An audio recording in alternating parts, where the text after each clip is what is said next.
Good evening and welcome to the City of Glendale Historic Preservation Commission meeting for the 16th of March, 2023. Our meetings are broadcast live on Glendale TV, viewable on Spectrum Cable Channel 6 and AT&T UVerse Channel 99. Meetings are also streamed live in high definition on the city's webpage, glendaleca.gov/live, on youtube.com/myglendale, and on Apple TV, Roku, and Amazon Fire devices using a free app called ScreenWeave and choosing Glendale TV from the menu. Meetings are also archived on the city website for viewing anytime at glendaleca.gov/agendas. Call 818-548-4013 for program schedules. DVDs of the proceedings are available for purchase in the city clerk's office. For public comments and questions during the meeting, please call 818-937-8100. That number will appear on the screen. Public comments on a specific agenda item will be taken when the agenda item is discussed. If you have any questions about matters on the agenda or requests for assistance, please contact CDD Planning Division staff at 818-548-2140 during regular business hours. May we have roll call, please? Commissioner Yurka? Here. Commissioner Morgan? Here. Commissioner Paul? Here. Commissioner Craignon? Present. Okay, I need to call Commissioner Doom. Sorry, my mic was off. Sorry about that. Let's do that again. Okay. Commissioner Yurka? Here.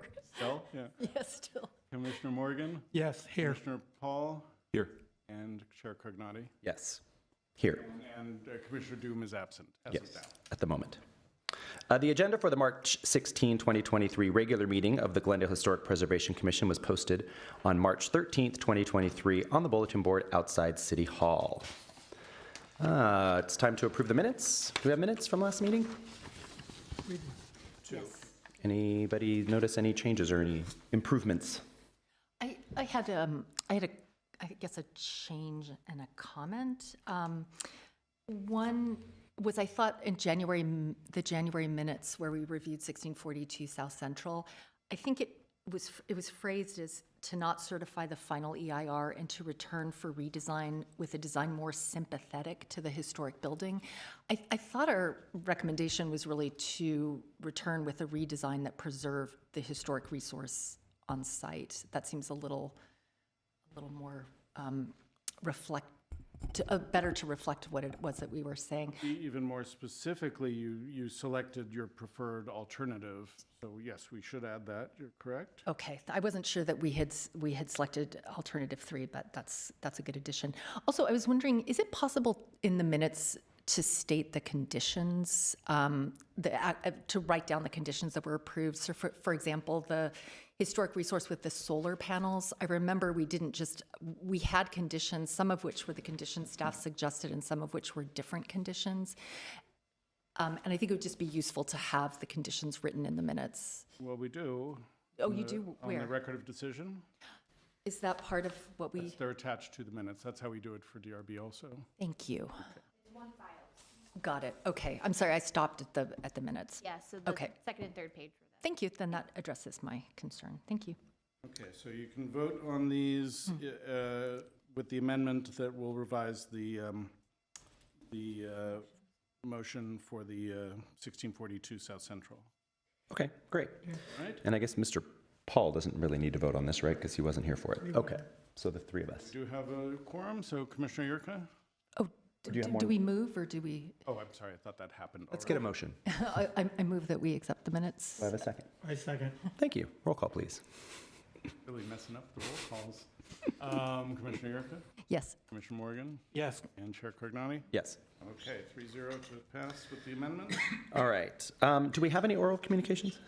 I don't have any speaker cards for it. Do we have any calls? Okay. We are going to move on to board and commissioner comments, and I would like to start by welcoming our newest commissioner, Mr. Daniel Paul, who comes very well regarded and has a great resume that we were all going to learn over time. It was a bit of a sudden change for us today. We're just meeting him now, but I'm sure over the next coming meetings we will all get to know just how valuable he will be for us. So thank you. Do you want to say a few words? Sure. My name is Daniel Paul. I'm honored to be here, and this was indeed pretty quick. So it moved fast over the last few weeks. I teach at Glendale Community College. I teach the history of art, and I also teach the history of architecture. I have a master's degree in art history from Cal State Northridge. My master's thesis was the first history and context statement written of mirrored glass office park architecture of the 1970s. I did that about 20 years ago, and I've been doing a lot of lecturing and writing on that. I was at a consulting firm called Jones & Stokes, later ICF, I was there 15 years. I was a senior project manager. I'm a federally qualified architectural historian. And I've dealt with a lot of regulatory issues over the years, along with a lot of good old historic preservation. I have a short course certificate from USC. Among some of the landmarks I've done over time, I've done National Register nominations for a ufology site in the desert called the Integratron, which is now a sound bath, Pioneer Town out there. I did local City of Los Angeles landmarks for the entirety of Griffith Park, the Capitol Records Building, and here in Glendale, I did the National Register nomination for the Art of Veen House about, gosh, that must have been 20 years ago now for Sally McGowler. So I live up in the La Crescenta portion of the city, about 350 feet from In-N-Out, which is technically in Tahunga. But I've been there 7 years. I love it, and I'm just delighted to be involved. Thank you. Thank you for coming. I mean, I don't know, that resume. Glendale's pretty tough here in Glen. I don't know if you're going to be quite qualified enough. My goodness. Just kidding. We're very lucky to have you. So thank you for agreeing to be part of the commission. The reason that we have a new commissioner is that we recently, today for some of us, found out that longtime commissioner and good friend of ours, Lorna Vartanian, has termed out of service. I guess council's decided they really want to get strict with that sort of thing. So unfortunately, Lorna is leaving us. I don't know if that's permanent or temporary. I have no idea. I haven't looked into the rules. If it's not permanently, I hope that you can come back with us. But the city and the commission would like to present you with a certificate that I'm going to read now, and then I'm going to invite some of our commissioners to say a few words. Resolution of the Historic Preservation Commission. Whereas Lorna Vartanian devoted 12 years of continuous service to the City of Glendale as a member of the Historic Preservation Commission from 2011 until 2023, serving diligently as Commission Chair for 2 terms. I'm going to pause. Please come to the podium, Ms. Vartanian. I should be reading this to you directly. Whereas Ms. Vartanian's unselfish contribution of her personal time and energy and her knowledge of the city's history, neighborhoods, and buildings has promoted widespread respect for the objectives of the Commission and the city, and whereas Ms. Vartanian has demonstrated strong and continuing interest in solving the many and varied problems before the Commission for the purpose of improving the welfare of the citizens through the protection of the city's heritage, and whereas Ms. Vartanian organized and led the effort to designate the Ross Moines Historic District prior to joining the Commission and brought the experience and insight she gained through that process to her work protecting Glendale's historic resources, including 5 new historic districts and 53 Glendale Register properties designated during her tenure, as well as freely sharing her expertise by providing educational outreach to the community. Now, therefore, be it resolved that the Historic Preservation Commission and Community Development Department of the City of Glendale extend to Lorna Vartanian sincere appreciation for the years of service so generously given. Thank you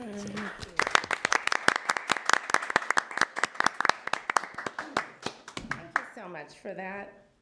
I'm going to take out my paper because I have a few things that I just want to great. make sure that I get to. I haven't written anything formally. Would you like to say your words before some of our commissioners say their words? Oh, I would like to however invite you them to guys say wanna something. work it. I would like to invite my commissioners to say a few words, and then we'll let you wrap up. How's that?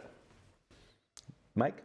What Lead can the I charge. say? You know, I wrote this little bit because I was afraid I wouldn't be able to get through it. But as with the HPC, we have been together for a long, long time. You are a dear friend. And I've written to my dear friends and fellow commissioner, Lorna Vartanian, I'm sorry to see you go. Truly, you have been one of the best HPC commissioners I have ever worked with. From Arlene to Vrej, from Dr. Amirian, Desiree, Vartan, and Carolyn, I will miss you deeply. But the HPC needs to move on, as I will probably doing soon, as you said, to someone great and reasonable to take my place also. We're all getting termed out, I think, pretty soon. Anyway, thank you. Thank you, Michael. I also want to thank you, Lorna. I have so appreciated the time and effort that you have put into the Historic Preservation Commission, and especially given all of the work that you do on behalf of Ross Moines as well. Like, I know how much time volunteering takes and how much energy and emotional energy, and you've always handled it with just tremendous grace.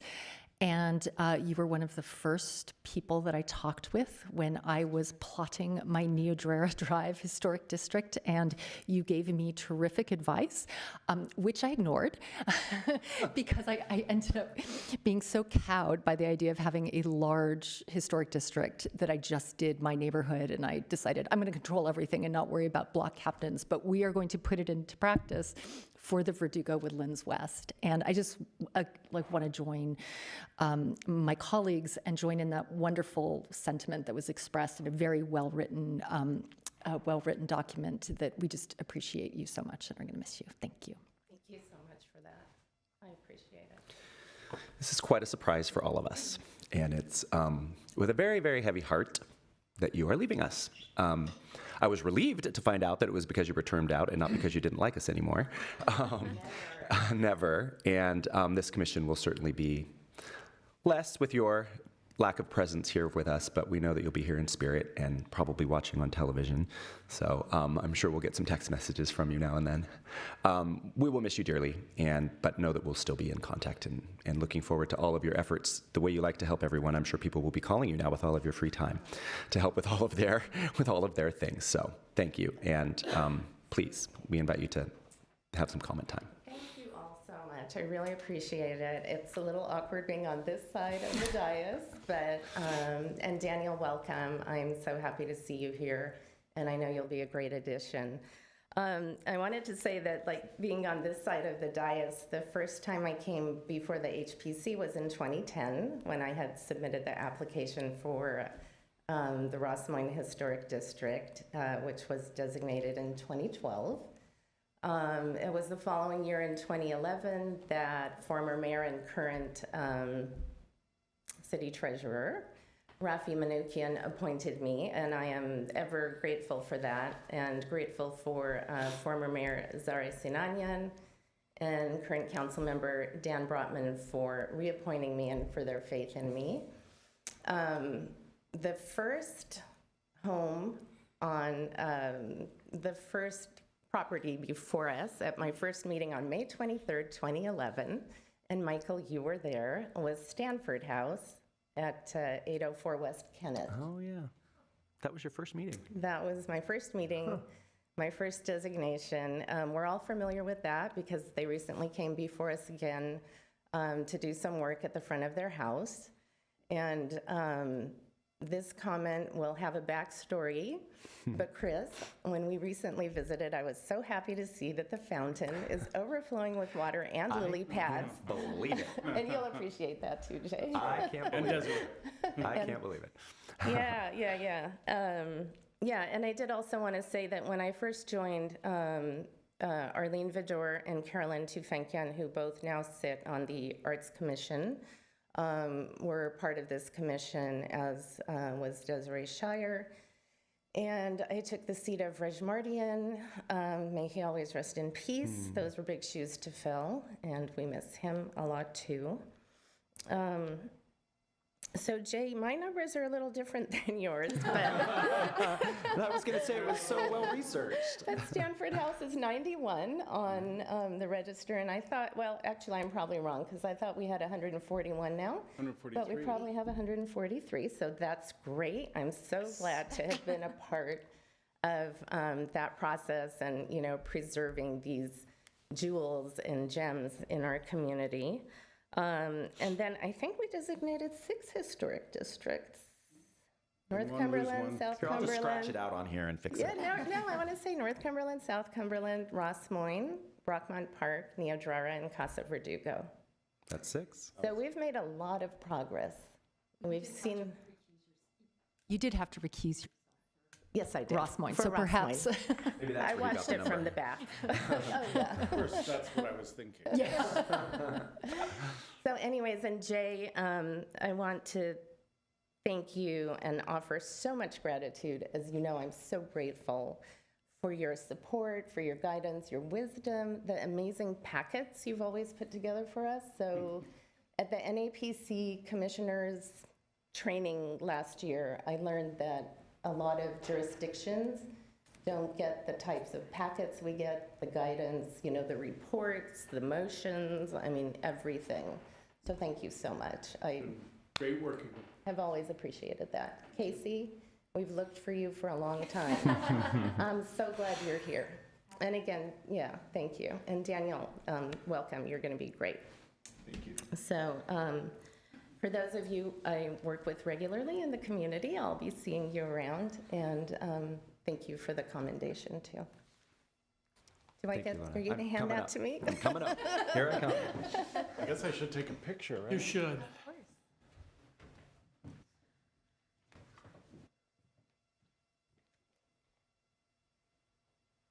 I'm gonna get you guys in the background.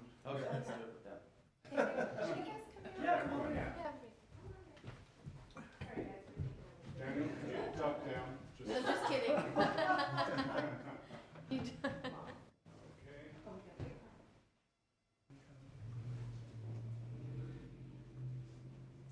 Okay, we got the city seal in there, we got everything.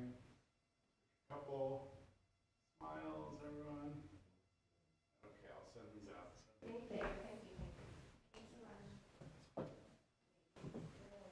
I hope so.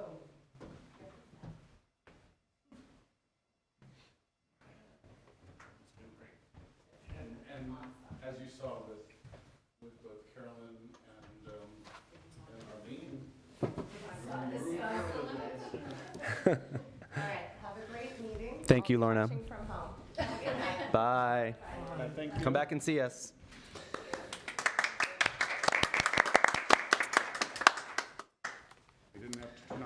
music to play her off. So. Like our Oscars, so. Okay, continuing to move forward, we do have, I believe, some additional commissioner comments. Is that correct, Mr. Morgan? Yes. I do. Okay. Good evening. Yes, good evening.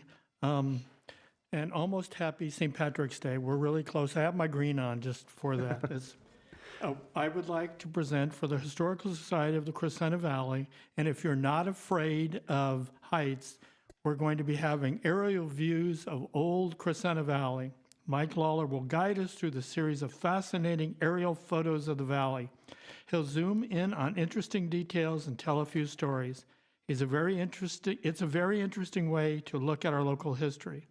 The majority of the photos were taken from airplanes, date from 1922 all the way up to 1969, but a few go back to the teens and even to the late 1800s, taken by photographers who had to hike up into the mountains carrying their heavy cameras and glass plates to get views of the valley. Join us Monday, March 20th at 7 p.m. at the La Crescenta Center for Spiritual Living, located at the corner of Dunsmore and Santa Carlotta. And also, one more thing, and I hope I can pronounce this right, but I've tried it a whole bunch of times.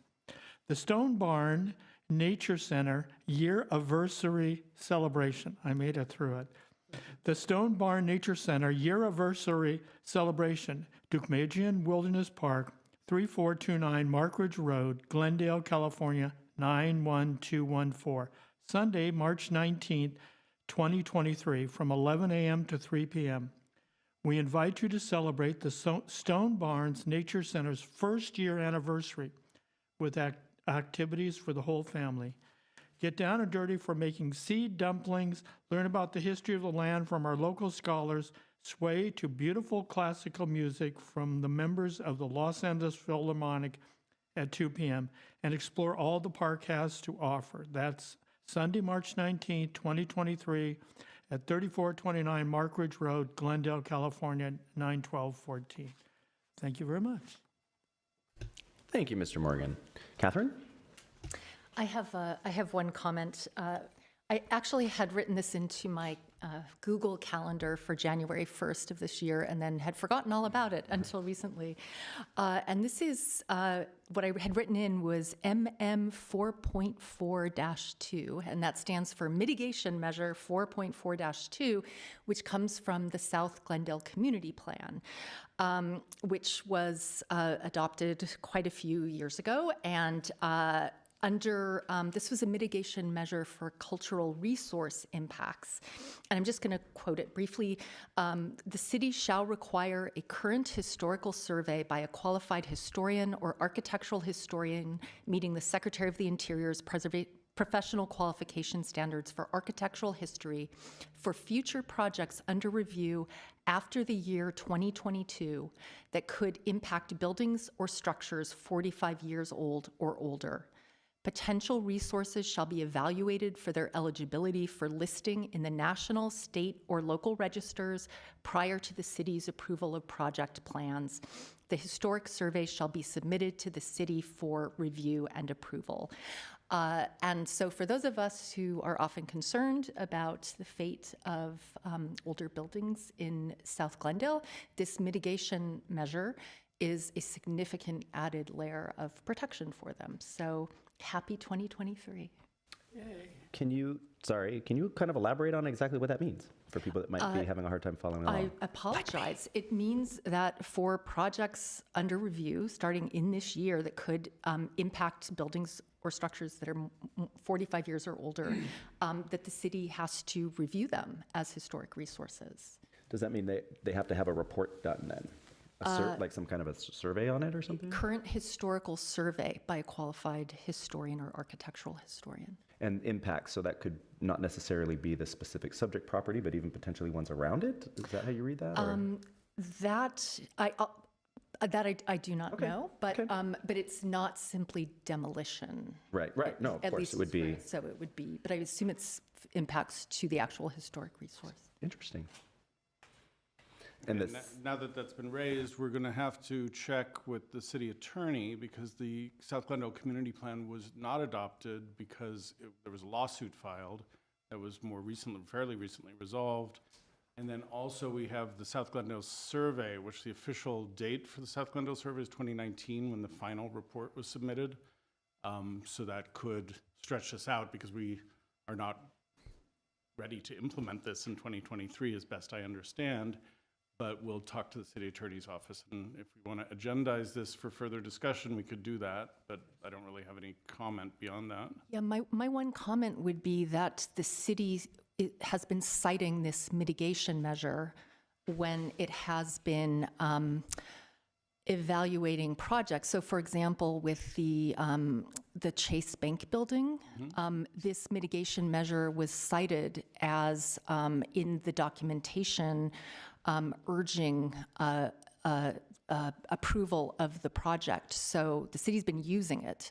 Which Yeah. is fine, I get that, but we just have to see, I just know there are date issues based on both the survey and especially the community plan. Yeah, I would be surprised if that prevents the city from adopting it. So that'd be great. I've heard Yeah. about this, we love surprises here.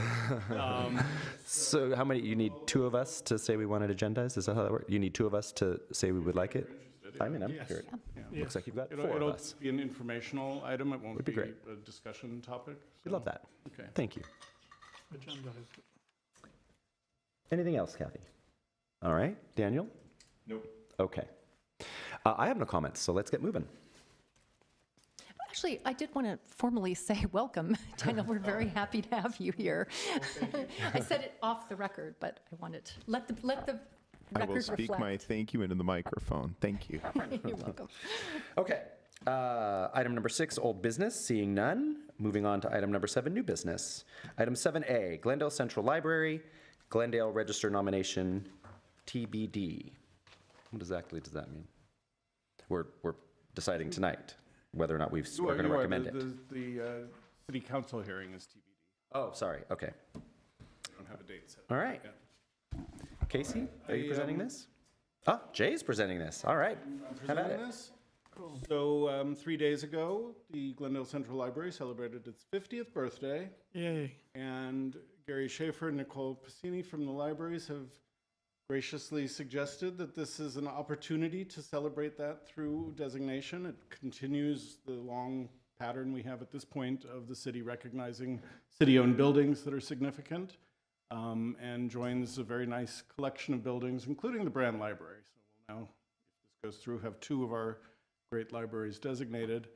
What I've done is, in some ways, this is, for many people, a fairly obvious designation resource, but because it's in the brutalist style, it isn't always the happiest thing for some people.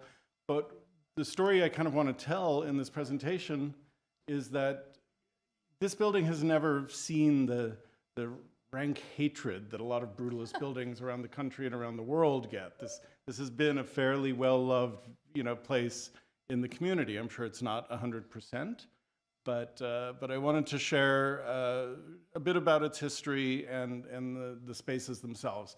I know everyone's familiar with it, so I'm going to go through slides quickly, but I did want to be comprehensive in what we're looking at.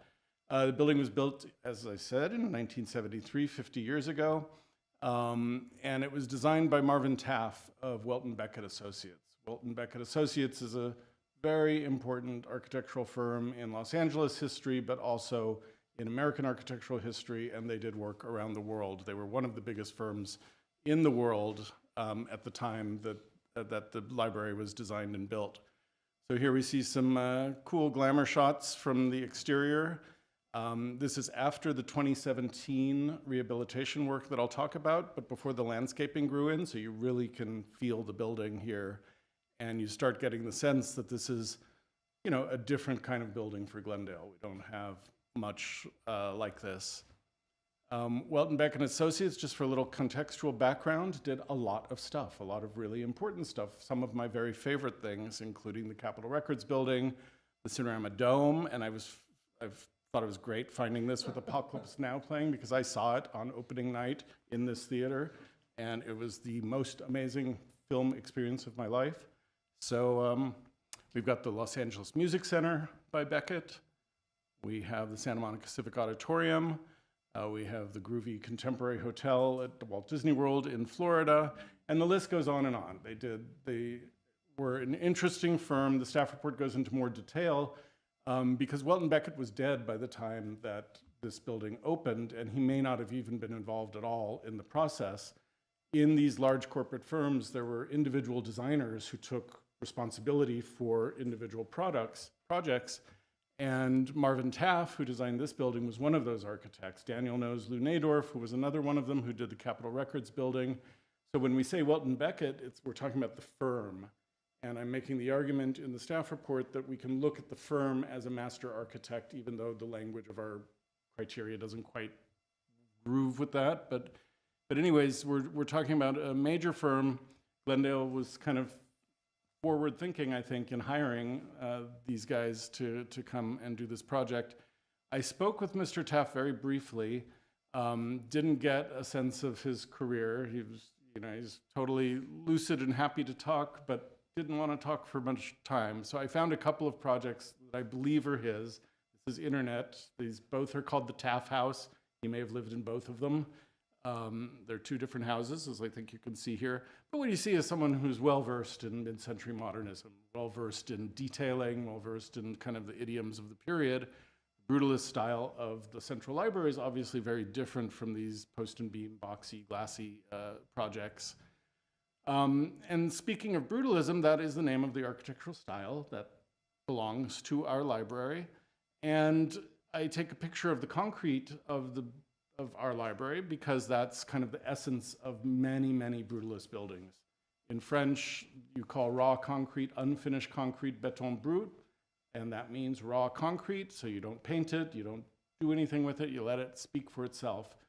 And concrete is such a flexible and structurally powerful material that it allows a lot of the things that happen at our library to be done. Huge cantilevers, massive forms. I wanted to show just a little bit examples of other brutalist buildings. Two of these in the United States. The one on the right is the Trellick Tower in London. The Yale School of Art and Architecture on the bottom, Boston City Hall. These are buildings that many people hate. King Charles, then Prince Charles, would go on diatribes about buildings like the tower on the right. He hated this style, and many people in England do, many people in the United States do. These buildings have received their share of hatred. Other buildings are, maybe a little more fun, a little more playful. We have the Maison du Humanité in Marseille at the top by Le Corbusier. We have the great St. Basil's Church on Wilshire Boulevard with the great stained glass by Claire Falkenstein. Habitat in Montreal from the Expo 67, and then the amazing Geisel Library at University of San Diego. So these are probably examples that people kind of warm up to a little more, especially the three that aren't the church. But brutalism, because it's not a well understood or well respected form, because people think it means brutal rather than it's talking about the concrete, it just has a bad rap. And so we have two examples here, one from Los Angeles, the Columbia Savings Building, that when I was at the LA Conservancy, we were trying to save that building. That did not work. And then we have the amazing Orange County Government Center in Orange, New Jersey, by Paul Rudolph, who's probably the great American, and Daniel can correct me, I think he's our great brutalist architect in the US at least. That it hasn't been torn down, but it's been completely ruined through alteration, just partial destruction, partial demolition, and then this new construction that even I don't think is compatible. So, but moving back to the library, I just want to give you a quick tour. Some of the things that are most important about the building are the way concrete is used in terms of cantilevers, overhangs, projections. The building has a tremendous amount of texture, but it also has some finely detailed aspects. And if you look at the horizontal and vertical lines that are formed into the concrete, it's a very, very rational design. And it shows that Marvin Taff was really at the top of his game when he was designing this. We'll talk more about the new entry on the right, but this went through a major rehabilitation in 2017. And I'll go over that a little bit more. Actually, well, let's talk about it now since the slide is talking about it. We see the building before the rehabilitation, and you see the magnolia trees much more than you see the building. And usually everyone's like, please don't tear down the trees, but this was like the best tree tear down in the city that I know of because it really opened up views toward the building. And the city had changed a lot since 1973 when this was built. The idea was originally the entrance was on the east. It was very oriented toward the cars, people dropping people off at that east entrance, people parking on the east side and the south side of the building. It didn't have a pedestrian quality. And since it was built, Glendale's become more of a pedestrian city, especially with the kind of revitalization of downtown, the construction of the Americana, the construction of the Mona Neon Art Museum. And so the goal was to try to knit the library into this community a little better. And to do that, it was felt that it was important to change how you get into the library. So the doorways were changed, so there's now a main door on the north side and another door that's a little not as elaborate on the south side. So the building has become more porous. It now connects to the Arts and Entertainment District on Artsakh. It's going to connect to the Armenian American Museum. And then it also connects over to Brand Boulevard. We specifically created a paseo next to Mona with the goal of enhancing this kind of porosity from downtown. And it seems like it's worked. I think we can have people from libraries tell us if they think it's worked, but it feels like a better player in the community than I think it used to.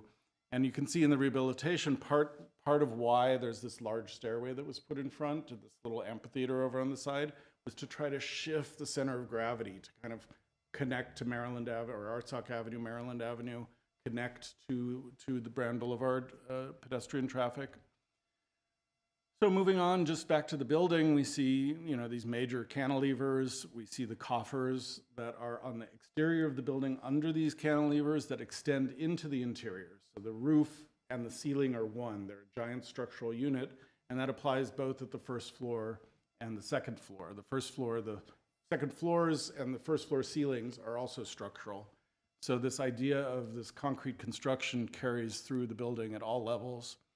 Looking to the west, at the front facade, we see these great projections that are actually the location of study carrels.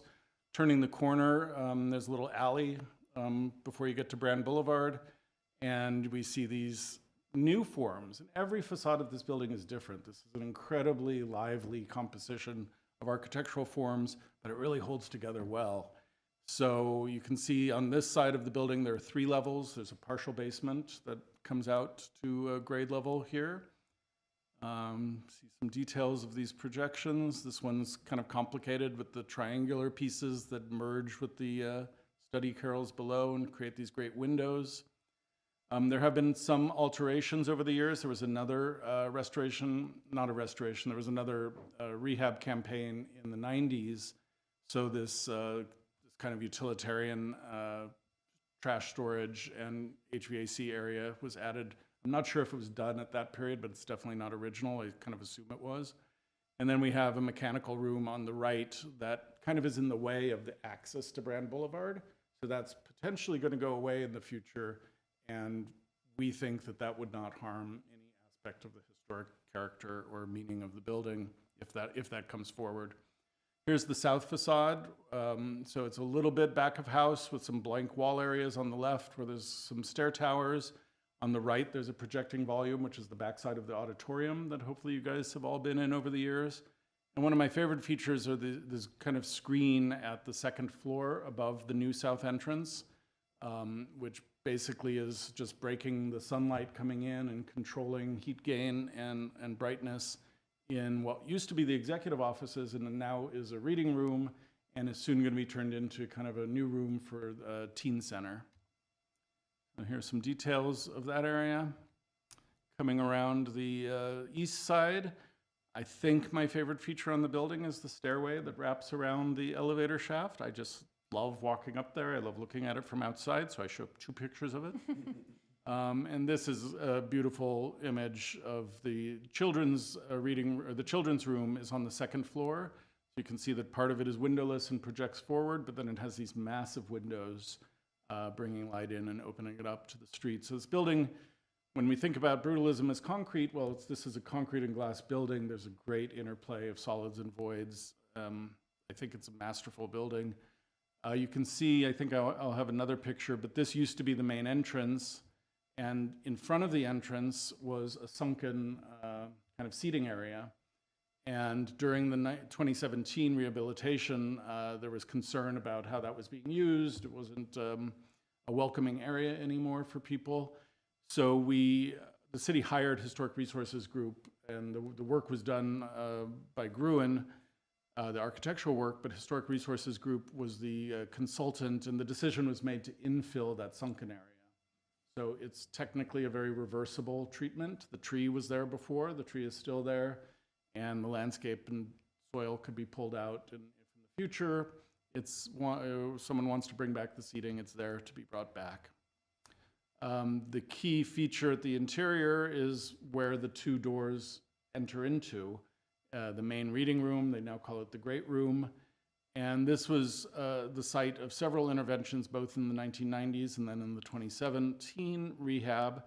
But through all of that, it's always been this great volume, this huge space that really is welcoming and bright, and people seem to want to be there. The two major changes are a new stairwell in the elevator tower I'll show in a second. Here's some other shots. Some of these shots are from different vintages. You see different furniture in some of them. These are some of the other reading areas in other parts of the library. On the left is where the teen room is going to be built. Now it's a reading lounge. You've seen the auditorium. There are lots of kind of lounging and social areas scattered throughout the library. And then we also have the more focused personal study carrels. These are located in those bump outs on the first and also on the second floor. Actually, I don't know if they're on the second floor as carrels. They are? Yeah. Okay. Theses are written there. Important theses. Well, you have this picture. Huh? Those used to be sunken. In the children's room they were. I don't... you know So the these children's were? room ones were sunken? Did they fill those in? The children's ones were sunken, and those are infilled now. Okay. I think I may have a picture of that coming up. Okay. I don't Never mind. think that these were sunken. No? Okay. Yeah. Are you flashing back to childhood? Okay. Here are the two key interventions. When the library was built in 1973, there was no access to the second floor except through that cool stairway on the east. In the 1990s, a stairway was built kind of on the left picture, just to the left of the elevator tower. There used to be a stairway there. That was removed because it wasn't an original feature in the 2017 work, and then the new stairway on the right was added. And obviously a second elevator was added to kind of just increase the flow. If this was going to be the main space that people were walking into, it was felt that it was important that people could access all areas from that space. To show the level of detail that everyone went to, the old entrance on the east, you can see the sunken seating area in the background through the glass. The glass was kept there. It was a couple of utilitarian doors were put there just to signal, hey, this isn't the entrance anymore, but it's still a staff entrance and an emergency exit. And then there was certain amounts of infill done with new offices on the second floor, some new spaces on the first floor. Those were done with a lighter colored woodwork than was used originally, which is a darker, and you could see the grill work on the left-hand picture beyond the doors, and that stairway is just beyond that. So this was done with a high level of preservation attention and a strong focus on the Secretary of the Interior standards for rehabilitation. Ultimately, HPC reviewed this and approved it. It was funded and approved by City Council. So what we are going to do if this is designated is, obviously we're very used to the exteriors of our designated buildings being included. Because this is a public building with many publicly accessible spaces, aspects of the interiors will be covered in the designation, which doesn't mean there won't be flexible uses and flexibility over time. But certain specific features we've identified as original character-defining features. So some of those include the railings around the mezzanine at the main reading room, the railings on the stair, and just the form of the stair, of course, but I can't imagine that's going anywhere. There's some other woodwork throughout the building associated with the HVAC ventilation. And so you see the grill work on the middle picture and these cool kind of wood-clad columns that you see throughout the library. And on the top of those are air registers. So that's how the air is conditioned in a really unobtrusive way and lets the ceiling kind of just skim across everything and be the waffle ceiling that it wants to be. During the 2017 rehab, new spaces were added, and a bunch of the staff report talks about how libraries have changed over the years, and library staff can address that if they'd like. But among the key changes were the creation of the Reflect space, and you can see the design of that was done specifically to not look like the old library, but to fit in. So the use of the concrete, the change of the angle to kind of take a break from the kind of very 90-degree geometry of most of the building. And then there's also the makerspace filled with equipment for people to do 3D printing, sewing, crafting, all kinds of stuff goes on in there, I think. I know, actually. So, so those are new interventions that were made as part of the 2017 rehab. The clock used to be on the first floor, but it was moved up to the landing of the elevator, so it has kind of a more prominent place because its original location was moved, the circulation or the reference desk was changed. Because we mentioned Disneyland, I show you when you go on the Jungle Cruise, what do you see? Many things, but you also see, most importantly, the backside of water.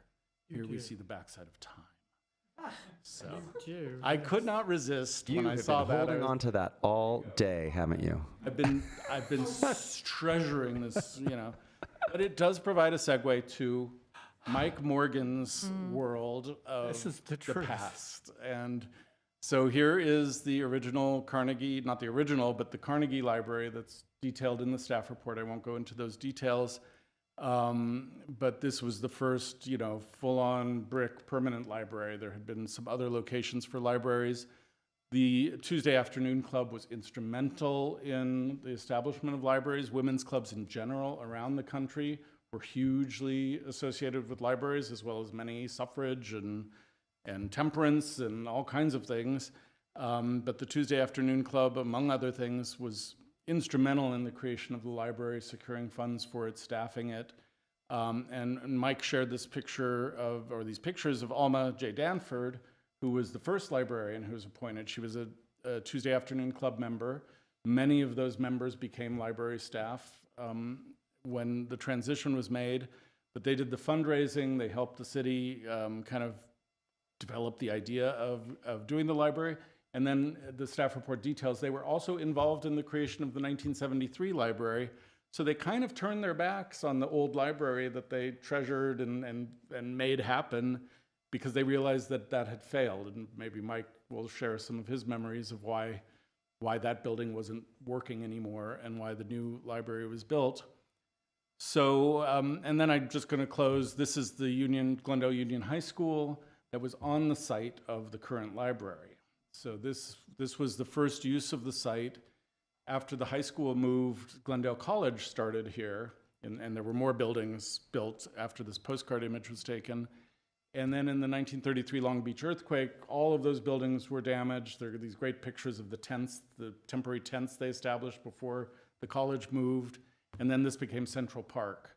And Central Park became the chosen site for the library, although they had originally looked at a site on Broadway closer to where we are right now.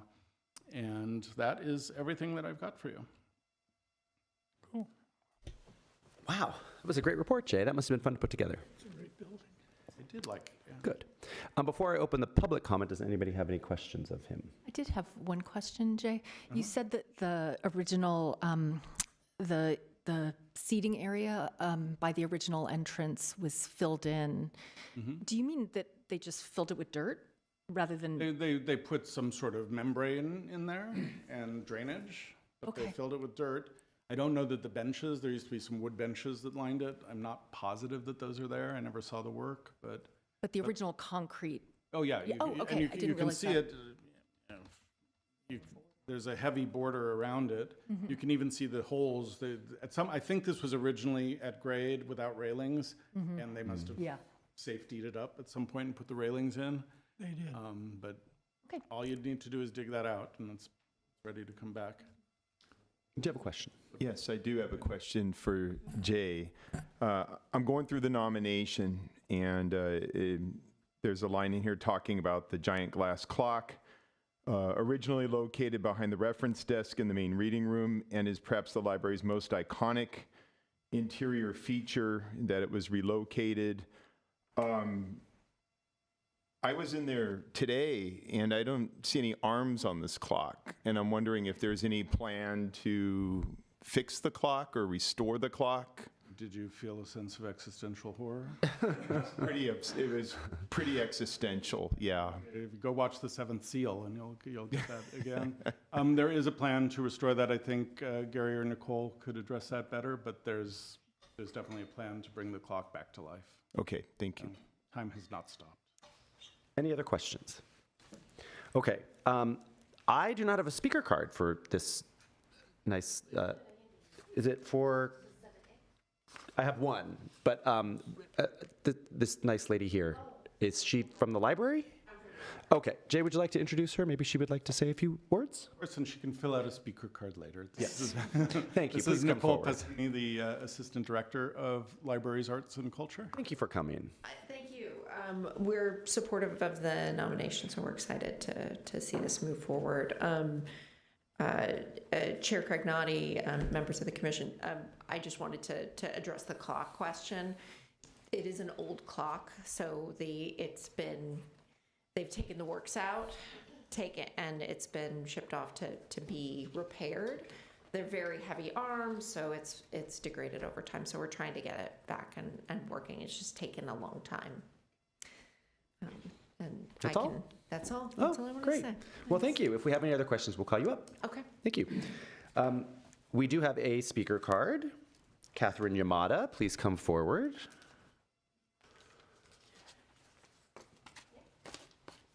Nice to see you. Thank you for coming. I have a special feeling for the Central Library. I'm not a student of architecture, so I'm not going to talk to architecture. Instead, I'm going to speak to the soul of the library, and that's the staff and the book collection and the services that the library provides to the community. I began bringing my two daughters to the children's room shortly after the library was completed. We were living in Silver Lake at the time, but it was worth, and there was not a good library in Silver Lake at the time. I discovered this fabulous new building in Glendale, and there we came. The children's room was a welcoming, open space on the second floor, and the children attended story time. Now, I don't know what years you were there, but I took my girls, sat on the risers, listened to the librarian read the book, and it was that fabulous tree that was right there, right? Bringing back memories. So then when story time was over, my girls would get to select a stack of books, and then they would head for those window nooks. And they would sit there in that angled windows on the east wall, step down well, the little bench where they could sit, and they would sit there for a long time reading their books. So a lot of very good memories for me. And actually the library, to be perfectly honest, was one of the reasons that we moved to Glendale. Oh, It's a great place. So more recently, when I was writing a history column for the Glendale News Press, I spent hours in the special collections room. It's now called the Glendale History Room. And that's where I discovered an old notebook. And it was a handwritten account of the first 5 years of the city's library. And we're talking 1904. whoa. And that's the year when the members of the Tuesday Afternoon Club decided that residents of our town needed a place to borrow reading materials. They were worried about the degradation of the youth. So it took some time, but eventually the women rented a small room. They put up wallpaper, they laid carpet, and they hung curtains, and then announced that they would be open 4 to 6 every afternoon, except Sunday, of course. Books were available without a fee to Glendale taxpayers. And the doors opened in early 1906, just days after we incorporated ourselves as a city. So club members, let me start that over. Club members took turns staffing the reading room. It was really popular. They had a great response, but they didn't have enough volunteers to keep the room open every day. So eventually, after a great deal of prompting from the ladies of the TAC, the new city of Glendale took over, and they hired a woman named Alma Danford as librarian at a grand salary of $15 a month. Oh my gosh. So she hired staff so the library could be open more hours. And Alma Danford was Glendale's first, and in many ways, according to our local historian, Michael Morgan, Alma Danford was one of our most important librarians. She and the Tuesday Afternoon Club members really got the ball rolling, he told me. In his younger years, Michael worked in the Carnegie Library, and he listened to the staff talking about Danford and about all she had done as their first librarian. And he told me that he felt she was never properly recognized for her dedication to the city. So this may not be the proper venue for this. You know what I'm going to say, don't you? Guessing. But it seems appropriate during this month when we celebrate women's contribution to history, culture, and society, and when we remember that we all stand on the shoulders of the people who came before us. I suggest that we consider naming the Central Library in honor of our first city librarian, Alma Danford. And yes, I urge you to list the library at the Central Library to the Glendale Register. Thank you. Thank you, Catherine, for adding on to Jay's presentation. That was great information. With that, well, I'm going to close the public hearing and invite my commissioners to speak. Michael, I think you've got a lot of things you'd like to say, or at least add on a little more insight. Well, a little bit of insight. I worked at the Carnegie Library from, September 1st, 1969, until I retired from the Brutalist Library in August 10th, 1973. So I was there the day the library opened. And it was an entirely different experience working on the Carnegie Library than it was working to the Brutalist Library. The difference between the two of them is kind of like the Carnegie Library was kind of like a covered wagon, and the Brutalist Library was kind of like a Tesla. And especially now with the library, when we first moved from a very crowded Carnegie Library over to the now main library, we didn't have much space. The books were put on top of stuff. We had stuff stuffed everywhere.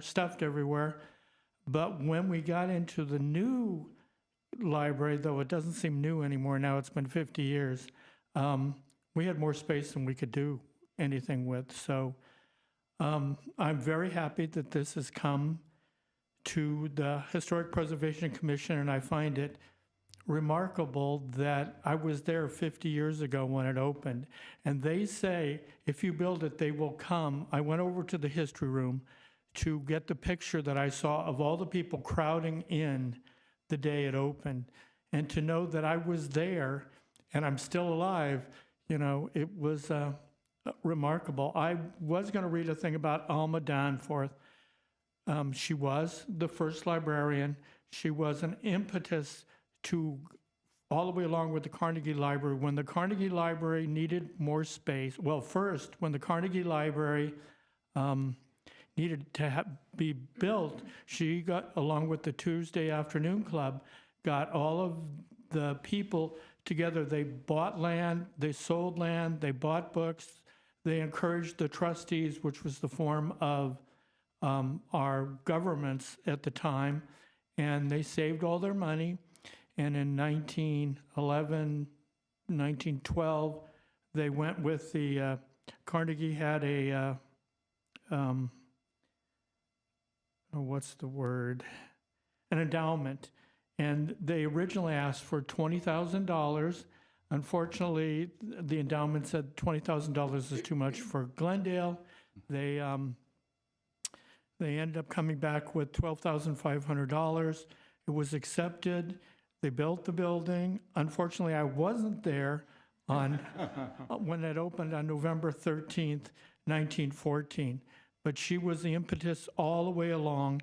And the thing I had written to Jay this morning, and I just want to say a little bit of what I wrote to him, because I think Catherine has done a wonderful job as far as talking about Alma Danforth. As you know, March is Women's History Month, and we were honoring the 50th of the main library on March 13th, 1973. And as you know, I was working there. How do we connect the two? Alma J. Danforth is the way. Who is she? Born in Illinois in 1877, she married John C. Danforth in 1906 and came to Glendale the same year. As you know, 1906 was a big year, being the year Glendale was incorporated. Alma started right away working in Glendale, being a founding charter member of the Tuesday Afternoon Club. In 1907, the Tuesday Afternoon Club realized that every progressive, and I have to emphasize the word progressive, modern city had to have a library. The membership started collecting and buying books. They bought land. They sold land whenever the price was raised. They put it into a fund for a library. They then got everybody together, like I said, and they started trying to get money from the Carnegie endowment, of which originally they asked for $20,000, but they were granted $12,500. And on November 13th, 1914, the new library was opened. I wasn't there, but I do have a copy of the opening program with Alma listed as head librarian. The library quickly expanded under her leadership and added an expansion in 1926, doubling its size. By that time, she had been a librarian for 19 years and was honored by the city of Glendale at that time. She was involved in the community, being a charter member of the First Methodist Church, the Glendale Historical Society since 1907, the first Glendale Historical Society, and other organizations as the Parent Teachers Association, of which she went around the city convincing parents that their children should read. She also, as I said, was one of the founding members of the Tuesday Afternoon Club. She retired in 1932 after 25 years, but like a librarian, she remained on as a volunteer until 1951. During those intervening years, she was helping the library expansion in 1940, 1942. And Glendale is a city that it's the fastest growing city in the United States, and they expanded out of the size of the library itself. So they added 2 wings to the old library, and I know we're not here for the old library, but they added 2 wings, one of which was for Hans Christian Andersen, and on the other side was for reader's service being all the nonfiction books. So I wanted to say it would be wonderful to acknowledge her presence, and I think we have done that in some way at today's HBC meeting on women's history. And the 2 pictures that they showed earlier, I just wanted to acknowledge. One was of Alma Danforth, which took me forever to find. And yeah, right there, she's over there on the left. And the other picture is in 1927, and the gentleman in the middle with the plant, that's a redwood tree. They're planting it to recognize some people that were in Glendale in 1847. And anyway, that redwood tree, I guess when they tore the old library down, they must have torn the redwood tree out, because I can't find anything about it after that date in 1972 when the library was destroyed. Anyway, I just want to thank you very much for remembering Alma Danforth. I could go on and on about the new library, because as I said, I was there, but I will give it to the rest of my commissioners at this moment. Thank you, Mike. Because I think this is sort of in our new commissioner's wheelhouse, I'm going to invite Dan to speak. Sure. Thank you very much. I thought, Jay, your presentation was fantastic. Thank you for all the work that you and Casey put into it. So yes, Paul Rudolph was indeed a substantial figure in brutalism, and probably the major figure in that would be either him or Louis Kahn. So here in the United States, if any of you have, I don't know if anybody's been to the Salk Institute in San Diego. That is just absolutely magical. It's a very, very special property. I just wanted to talk a little bit about brutalism, just a couple of things off the top of my head and a couple of things I just looked on the phone about real quick. So I was actually just doing research. But I do teach my students a little bit about it, and I think brutalism can use some good historic context because I think it's easy to misunderstand. And brutalism develops after World War II out of two parallel but related circumstances. As Jay mentioned, béton brut, which is rough construction, and you had a very substantial modernist architect, Le Corbusier, who after World War II went from a machine aesthetic, which emphasized glass and steel, to using more concrete. He had actually been trained in concrete work under Auguste Perret earlier, and was very familiar with it. And this was part of his shift towards something a little more expressionistic and a little less machiney. Everything before, he used to call houses machines for living in, machine, machine, machine. After World War II, with buildings like the Ronchamp Church in France or the Chandigarh headquarters in India, you not only get more of a use of concrete, but it's much more expressionistic. Now, there's a parallel track that's informed by and related to Le Corbusier as part of this. After World War II, the economy of England was in very, very bad shape. It was decimated. And there were young architects who wanted to do interesting work. They could not afford the glass and steel. That was not part of the economy. Reyner Banham, who wrote a book about Los Angeles called Four Ecologies in 1970, wrote a book in the mid-50s called The New Brutalism. And he described brutalism as an ethic. He used it as almost an adjective for a type of construction activity that was meant to be very honest, not so slick, not so machine age, nobody could afford that. And if you look at a building, one of the very sort of substantial early brutalist buildings in England is by Ellison and Peter Smithson. It's called the Hunstanton School. It looks a lot like Mies van der Rohe's Illinois Institute of Technology, which is all glass and steel, except there's much more concrete here, and there's evidence of the handmade. So the ducts are exposed, the welds are exposed. This was an almost, it verges on expressionistic intent to get away from a slick machine age, which was seen as artificial, and which nobody could afford to do. It was seen as unrealistic. The fact that you're using concrete, the fact that it's rough, concrete is material, that involves materials of the earth, in a way that glass and steel are of the Industrial Revolution. Concrete's a little more of the earth, it's a little more rough, and oftentimes in this, it lends itself to an ability to break apart the box, which you see in a lot of brutalism. It's much more sculptural. So brutalism is a move towards something more expressionistic, and it's intended, I know this gets lost, but it's intended to be a little more human. It's intended to be a little more humanistic. By the fact that Jay showed that image of the wall, it is rough.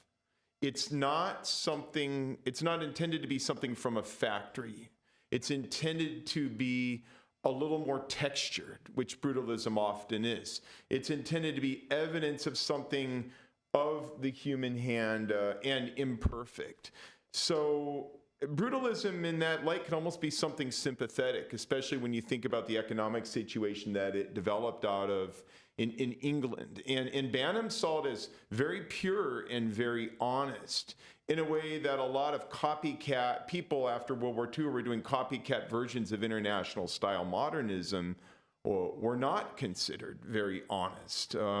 So at the time, the intent was something a little more human, a little more earthy. You see a lot of brutalism here in the States in the 70s, the 60s, which happened to be more of an organic, there was a lot of sort of, it's hard to think of brutalism as a hippie architecture necessarily. I'm not saying that's what it is, but it was definitely not intended to be something of the machine age. It's a little more earthy. So I'm fascinated by that brutalist context. I think it's easy to see brutalism as something cold and harsh, but I think it's important to remember what it came out of right after World War II, when things were really, really rough in England at that time, and Banham saw it as something quite honest.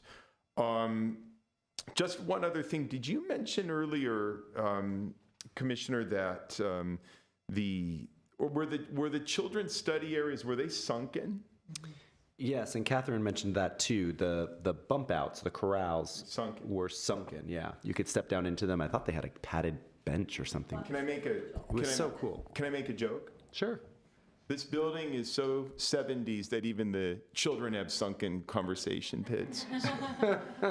Yes, that was very That's good. a joke. Very good.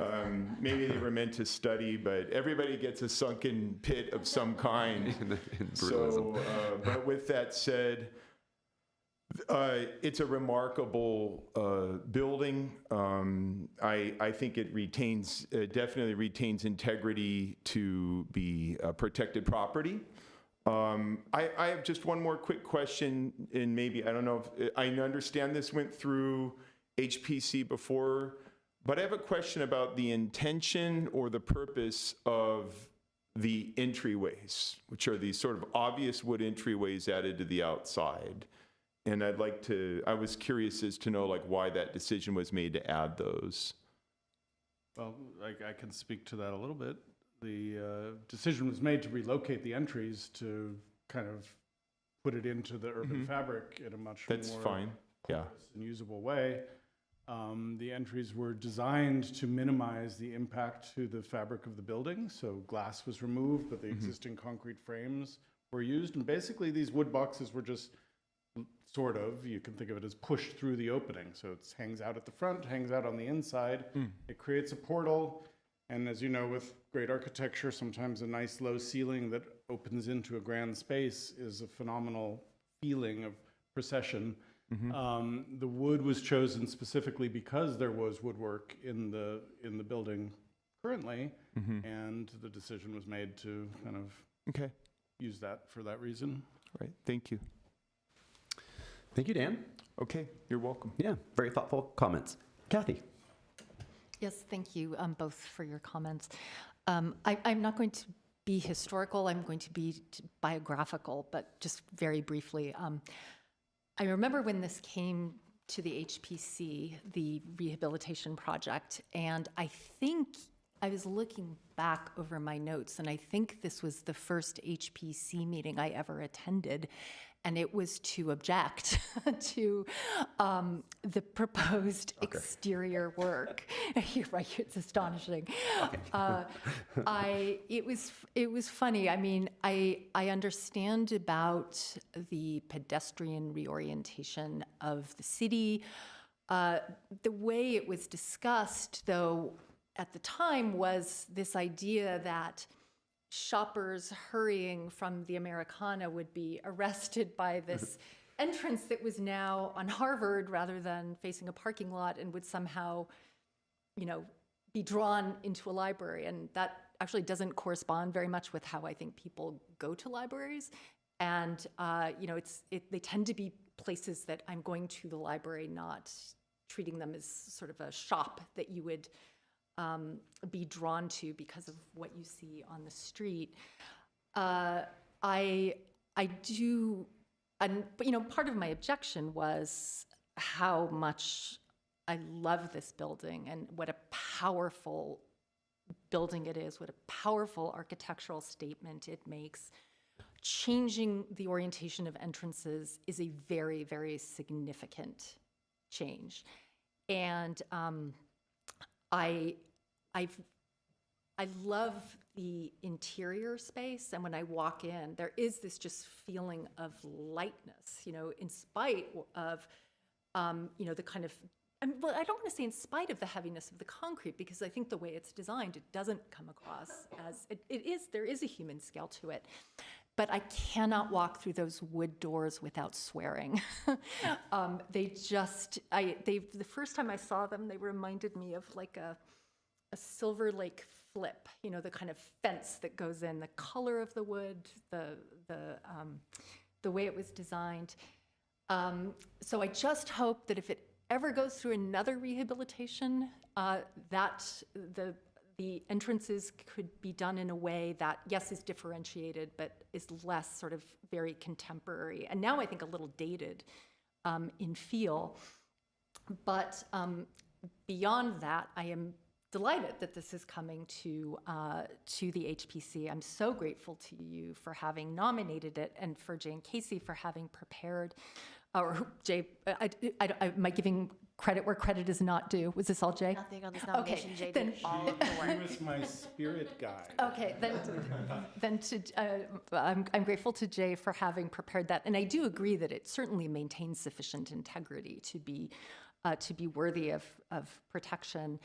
I thought it was interesting what you were saying, Jay, about because when I was reading about the Marvin Taff, the kind of, well, we're going to treat him as a master architect, even though we don't know enough about him or his buildings.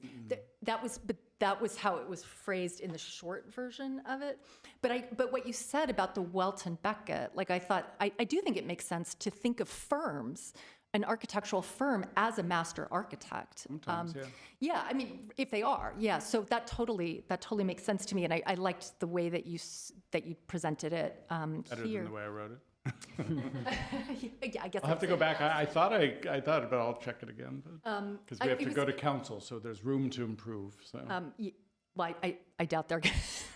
They may not there notice. is that issue. Yeah. But and the final thing I just want to say about Alma Danford, I like the name Glendale Central Library. I just like that, but I do like the idea. It's certainly possible to name spaces in a building for someone who is so important to the institution. Remember, this is tied to the whole history of libraries in Glendale, and that's part of the nomination. And I think if the history room, or perhaps that new room for teenagers. Although, since she seemed to be interested in policing the youth, I think that would be very appropriate to recognize her The contributions. administrative offices. Oh, yuck. The Alma Danford Teen Space really just sounds like they're going to come running, aren't they? The Alma Danford rebellious teen. Yeah, they're going to come running. But maybe the history room. Well, let me add something I archives. forgot to mention, but when I spoke with Marvin Taff, he was very humble, and I was kind of fanboying a little bit. And he was like, you need to give credit to Jack Ramsey. And I'm surprised that Mike Morgan hasn't mentioned Jack Ramsey, because he was the chief librarian at the time that this was built and somewhat before. And Marvin Taff said that he was instrumental in kind of the conception of the library, the programming, the layout, the thinking about it. And I thought it was very sweet of him to kind of remember someone from 50 years ago and make sure that his name kind of got out there. So I forgot to mention that. Yeah, I wanted to mention that, but I was waiting for everybody to be finished. This was his baby. I mean, after having come from the Carnegie Library to this library, it was entirely different. And he worked tirelessly on the project itself. And it reflects long after he's gone. I mean, this is one of his, like I said, his baby, so. For future expansion, we may have the Schaefer Passini wing. So let's see what happens. Okay, thank you, Kathy. Okay, well, I was interested to learn that this building was born the same year I was born. I don't know how I'm supposed to feel about the fact that it's being deemed historic today, but we'll go with it. I'm not going to belabor this. It's a fabulous building. I do remember growing up visiting that library a lot, sitting in those sunken study wells, was really cool. It was just such a fun building to run around in and read in. So the fact that it's before us today is great. Yes, so I you're put pointing that at, up to show the sunken yes, the sunken well. When I saw that picture, I was like, I get it. He's got a sunken well past, sunken seating area past, so that's very cool. Okay, so at this point, I think we're looking for a motion. I move that we recommend that the Glendale Central Library be placed on the Glendale Register of Historic Resources. Is that sufficient? I second. All right, roll call, please. Commissioner Paul, Yes. Commissioner Morgan, Yes. Commissioner Yurka, Yes. Commissioner Carnani. Yes, please. All right, 4-0. Okay. Do we need a 5-minute break? Anyone? We good? We're good. Okay, we're gonna keep moving on. Item number 7B, thank you for your patience. And thank you for coming, Catherine, and our librarian, thank you for coming. Item 7B, 1511 Royal Boulevard, proposed landscape hardscape modifications. Casey? Yay, Casey's up. Yes, and I didn't fall off. Okay. Am I just in a continuation of this?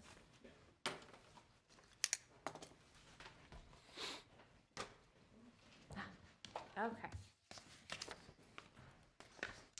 Good evening, Commissioners.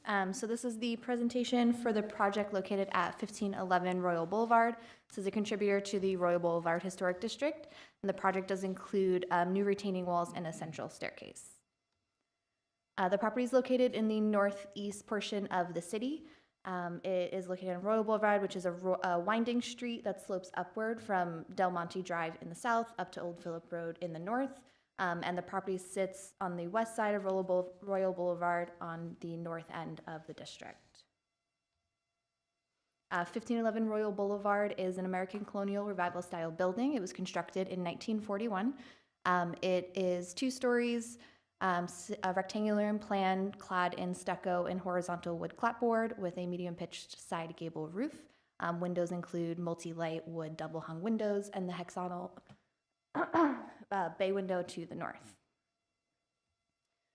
So before I start talking about the site conditions which are really driving this project, I did want to note that work on this property did begin before planning review, so prior to planning review. This photo is from January 2021, and we'll look at some current site photos as well. But as I said, Royal Boulevard does slope pretty steeply, and the property does sit on a flat pad raised above grade level. So you have a lot of site conditions that are creating a steep slope at the driveway and then a steep slope down away from the property. The only access to the main entrance of the building was taken off of these steps at the top of the driveway. And then as you can see from this photo towards the north, which is covered in ivy, due to these conditions, that slope is pretty much vertical. So there was a regular erosion, which left debris and such on the sidewalks. Question, Kathy? Commissioner? I'm sorry, where are you saying it's vertical? So if you're looking towards the right, where that really tiny palm tree is, this area here, Okay. this is pretty much a straight drop off from that top. Okay. We spent a lot of, Lot of time out there. it's hard to see, but we spent time looking at it, and they did provide some photos showing, it does transition to a slope toward the left side, of course. Okay, got it. Thank you. So these are some photos of the current site. Once work stopped, the owners did work with planning staff to lower the proposed walls that were being put in and then minimize the amount of walls. So I did just want to note that, you know, in these photos, and if the commissioners drove by, the walls that are there are not the height of the walls that are part of this proposed plan. They will be lowered, 1, to meet zoning, and 2, to make sure that we're minimizing the impact of these walls. I have a quick question. In this image is where we see the dirt above the wall. Was that the vertical drop off? Is that the natural terrain from before? Is that moved earth? There's a little bit of grading going on there, but Okay. it's altered somewhat, but it Sure. is probably close Okay. to. Thank you. Yeah, the left side is altered more than the right side. So this is the site plan of the proposed project, and there's a few features that I'll just kind of walk through. So the main features, you know, one of them are the low retaining walls that will be being proposed across the front of the property. These will have a maximum exposed height of 1 foot 10 inches and 2 feet 4 inches, so they do vary. And then there'll be a 1 foot planter, flat planter between the sidewalk and these walls. There will be also perpendicular walls along the driveway and at that north end of the lot. And these walls will vary in height between 3 feet and about 4.5 feet. A central staircase is being proposed at grade, which begins at the sidewalk and leads up to this kind of flat landing towards the top of the lot. There's new steps leading up from the driveway with a walkway that leads across the front of the building to the north end of the lot. And then decorative planters at the top of the staircase will flank the new entrance landing. I had a question. Yeah. Because I went by today and I could see that you can't get into the house because whatever was there has been demolished. Right. Where does what was there already kind of line up with what we're seeing? So the walkway was pretty much parallel to the house. So the entrance stairs from the driveway were further up, Okay. so up the steeper slope. And then there's that brick and concrete landing and staircase that ran just kind of parallel to the building. Okay. Yeah, I don't know if this one helps. Okay. Okay. So That's that right. new staircase from the driveway is pretty close to where the new one is proposed. And that is a 2007 picture. This is the photo from when the Royal Boulevard Historic District Okay, was thank you. surveyed. And so a part of the proposal is not just to have stairs that lead to something around here, but is to have planters and other things in between the staircase. No. I'm sorry, I'm not sure. So these are retaining walls? No, so the staircase, you've got Central that staircase? U-shaped. This is a flat walkway. Okay, yeah, that's what I And was. this is just an additional set of stairs leading to the front landing. Okay. Yeah, so no planters or anything here. There's these pedestal planters that'll Right. flank the walk, but this is all just brick and concrete walkway, staircase. This is just landscaping, and then the retaining walls are hatched along here. See, when you look at the old photos, the stairway at the front of the house was above grade. The stairs coming up from the driveway were at grade. An effort has been made in the redesign proposal to keep both of the new stairs coming up from the driveway and the sidewalk at grade. And then the landing in the area toward the front of the house kind of Comes is above grade. similarly raised above the way you see here. And at present, sorry, can you go back to the rendering? So there are also concrete walkways on the other side. So the concrete walkway will continue Okay. to allow access at the north end of the lot, correct? So the elevations of the property, so the walkways and stairs will be made of brick and concrete as the walkways are now. There will be a simple bronze metal handrail at that front walkway per building and safety, for safety reasons. And then the walls that are proposed are stucco and brick to mirror the materials of the house. So would it be one handrail or two? There's Proposing two on, yeah. The issue with handrails is we try to avoid handrails, particularly in front setbacks. Once I think it's 3 steps, and the architect can correct me if I'm wrong, but when above 3 or 4 steps in a row, you have to have a handrail. The reason the steps on the left side don't have a handrail is because they're at grade with landings in between the sequence of stairs, then a flat landing, then more stairs. And then some renderings of the property. So the reasoning for these changes, as we talked about in the staff report, is really, desire to create a safer, more practical entrance to the property, and then to create, to better control the drainage and the runoff of the lot. The central entrance stairs and retaining walls are not uncommon in the district and can be found on several nearby properties. And then the proposed changes do not impact or alter the building itself or any of the noted character-defining features of the building.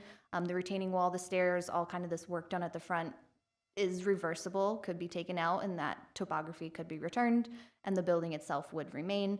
And then it is compatible with the surrounding area. Staff does believe that the project would not impact the building's status as a contributor to the historic district, and we are recommending approval of the project as proposed with no conditions. If you have any questions, I would be happy to answer them. Thank you, Casey. Any additional questions before I open the public hearing? No. Kathy, you're good? Okay. I have 2 speaker cards. First, I guess you tell me, would you like to go first, the owner or the architect? Architect? Okay. Armin Hagobian.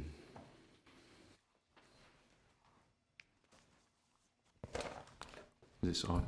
Yes, it is. Thank you. Good evening, Chair Cragnotti and Commissioners.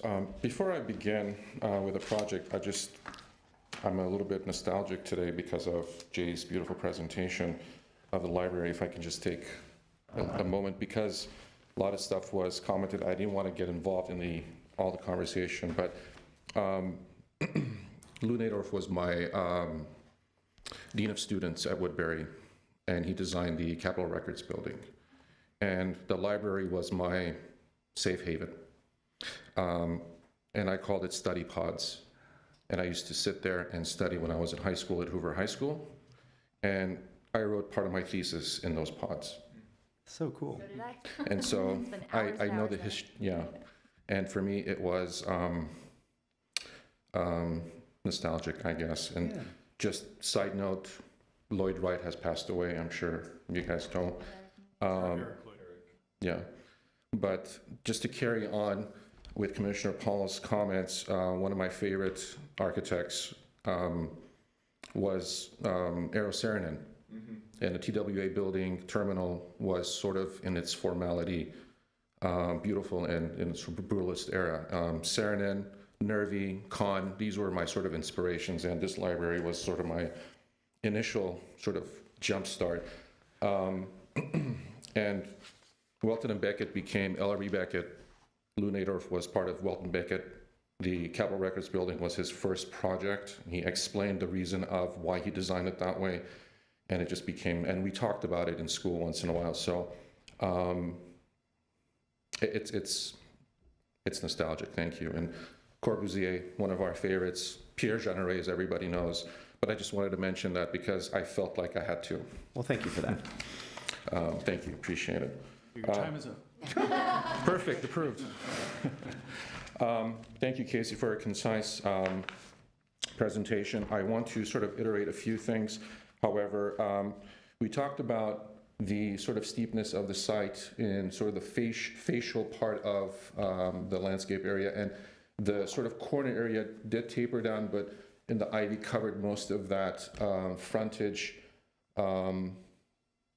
Yeah, so wherever the ivy really is pretty steep, and it's kind of hard to tell, but the corner point of the driveway and the landscaped green sort of grass area does sort of slope up. And so we started to look at, what the zoning code was and what the design elements were, and we started to work with staff. And of course, the runoff from the right sort of top north end of the neighborhood, that gets run off as well. And the sidewalk actually ends, I don't know if there's another picture, but it ends and it's all right. dirt. Yeah.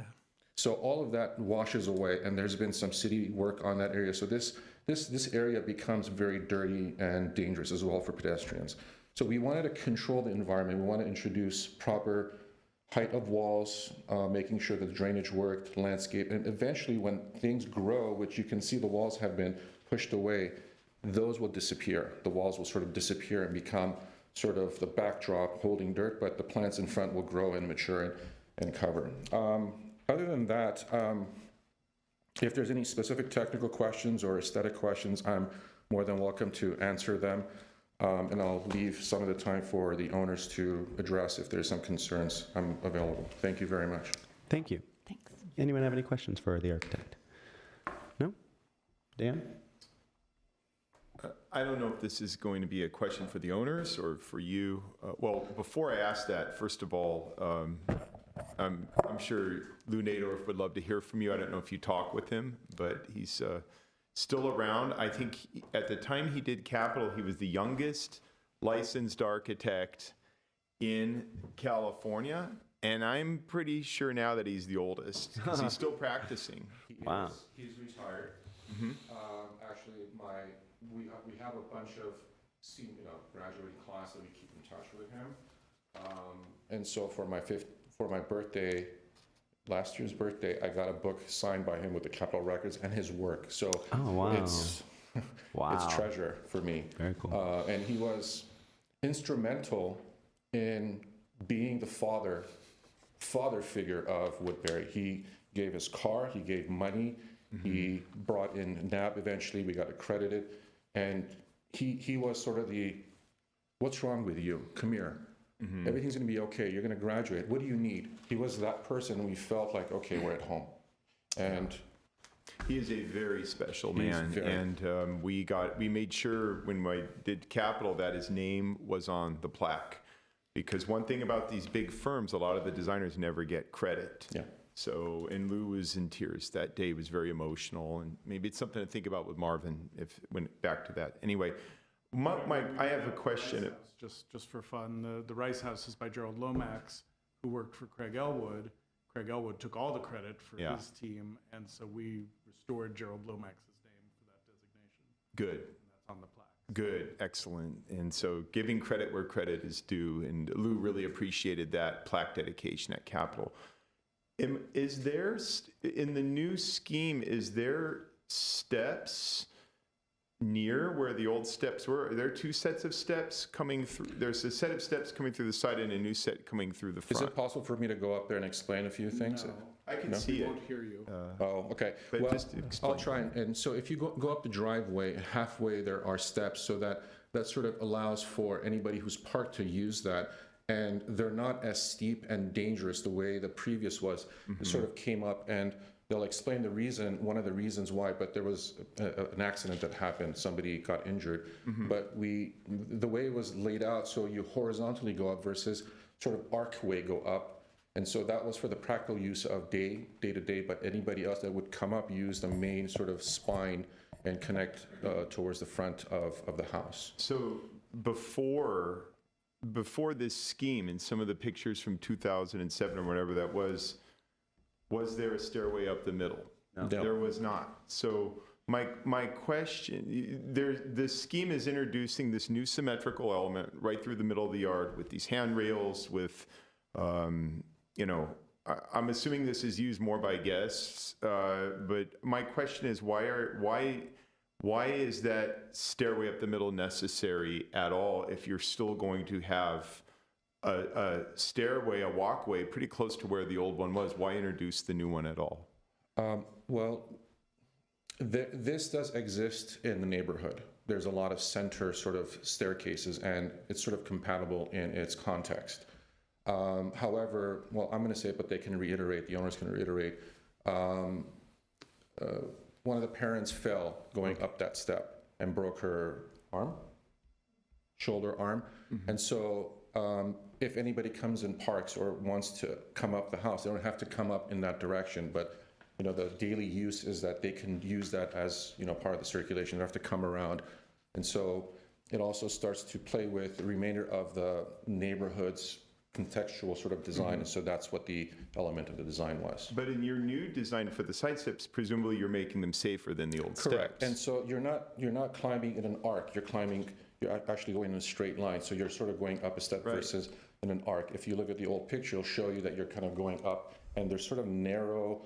Well, the steps are sort of in a arcway, so the points get dangerous at that point. But you're climbing like this versus going straight But in your in. new scheme, you're fixing that. Right. Correct. Okay. Yeah, and Commissioner Paul, I'll just clarify. So, in order to get to those stairs on the driveway, you still have to climb up the driveway itself, which is Okay. pretty steep. Okay. So adding those stairs from the sidewalk eliminates having to climb up the driveway to get to the So stairs. it's almost akin to, I mean, I wouldn't call it an ADA intervention, but is it moving in that direction? No. Not ADA, but they wanted to try to eliminate having to walk up the Okay, steep up the driveway to driveway. access. I got it. Okay, thank you. Thank you.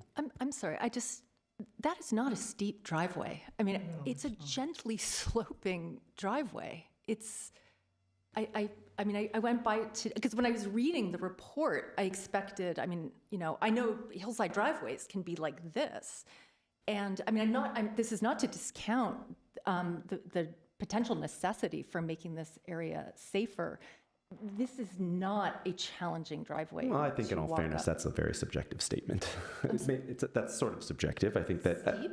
Yes, I think that's subjective. I think someone of a different age perhaps could look at that and say, well, that does not look very appealing to me to have to walk up. I think of people in my own family. Drive by it? I very know much this house Okay. very well. My Yeah. mother was business partners with I the previous do agree owner. with him on that point because I think, if you have elderly, if you have older parents or whatnot, it is subjective. Some people could really find that difficult No depending hand on railing of their any kind. situation. So I do understand that. Yeah.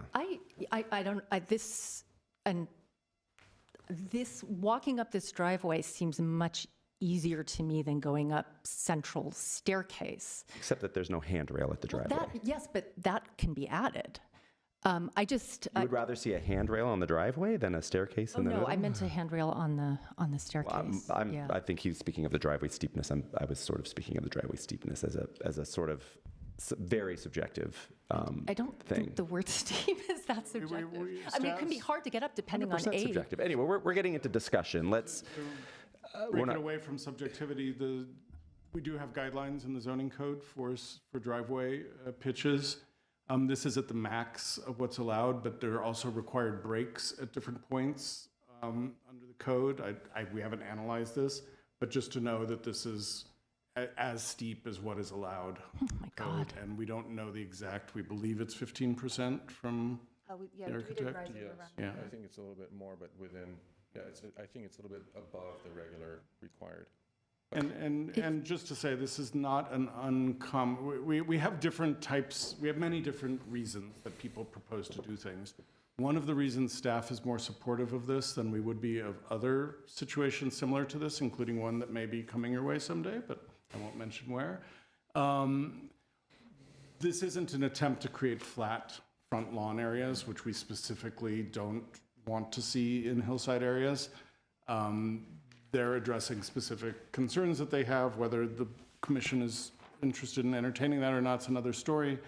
But we also have a lot of people who want to have entry points to their home from the street for guests who are parking rather than going up the driveway. This is just a common thing we hear, not just historic areas, but other areas. And that doesn't mean we have to approve it, but it's something that's part of the zeitgeist right now, I'd say.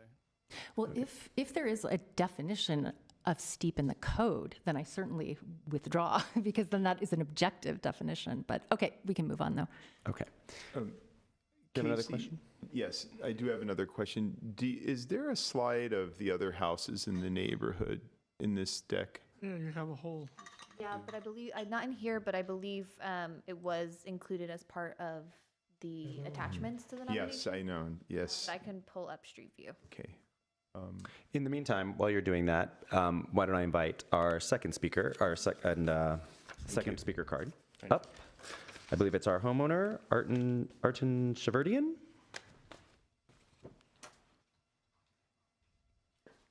Good evening. Good evening, Chair Hello. Magnati, Commissioners, Casey and Jay. It's my pleasure to be here. Thanks again for the service that you provide to the city and the great work that staff has been doing. Real quickly, I won't belabor the point, but I just wanted to address a couple of things that are in the staff report and maybe answer some of the questions that you may have.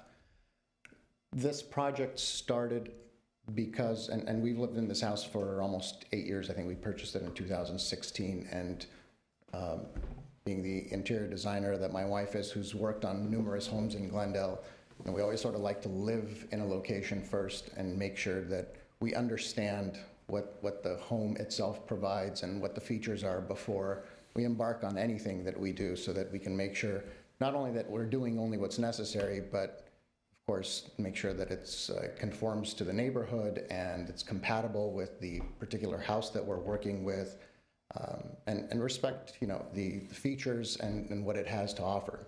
So with that said, one of the things that happened probably about 2 years ago or so, and two of the problems that we were trying to solve here with the project. The first being that, and I can appreciate whether a driveway is subjectively or objectively steep or not. I can tell you we walk that driveway all day long.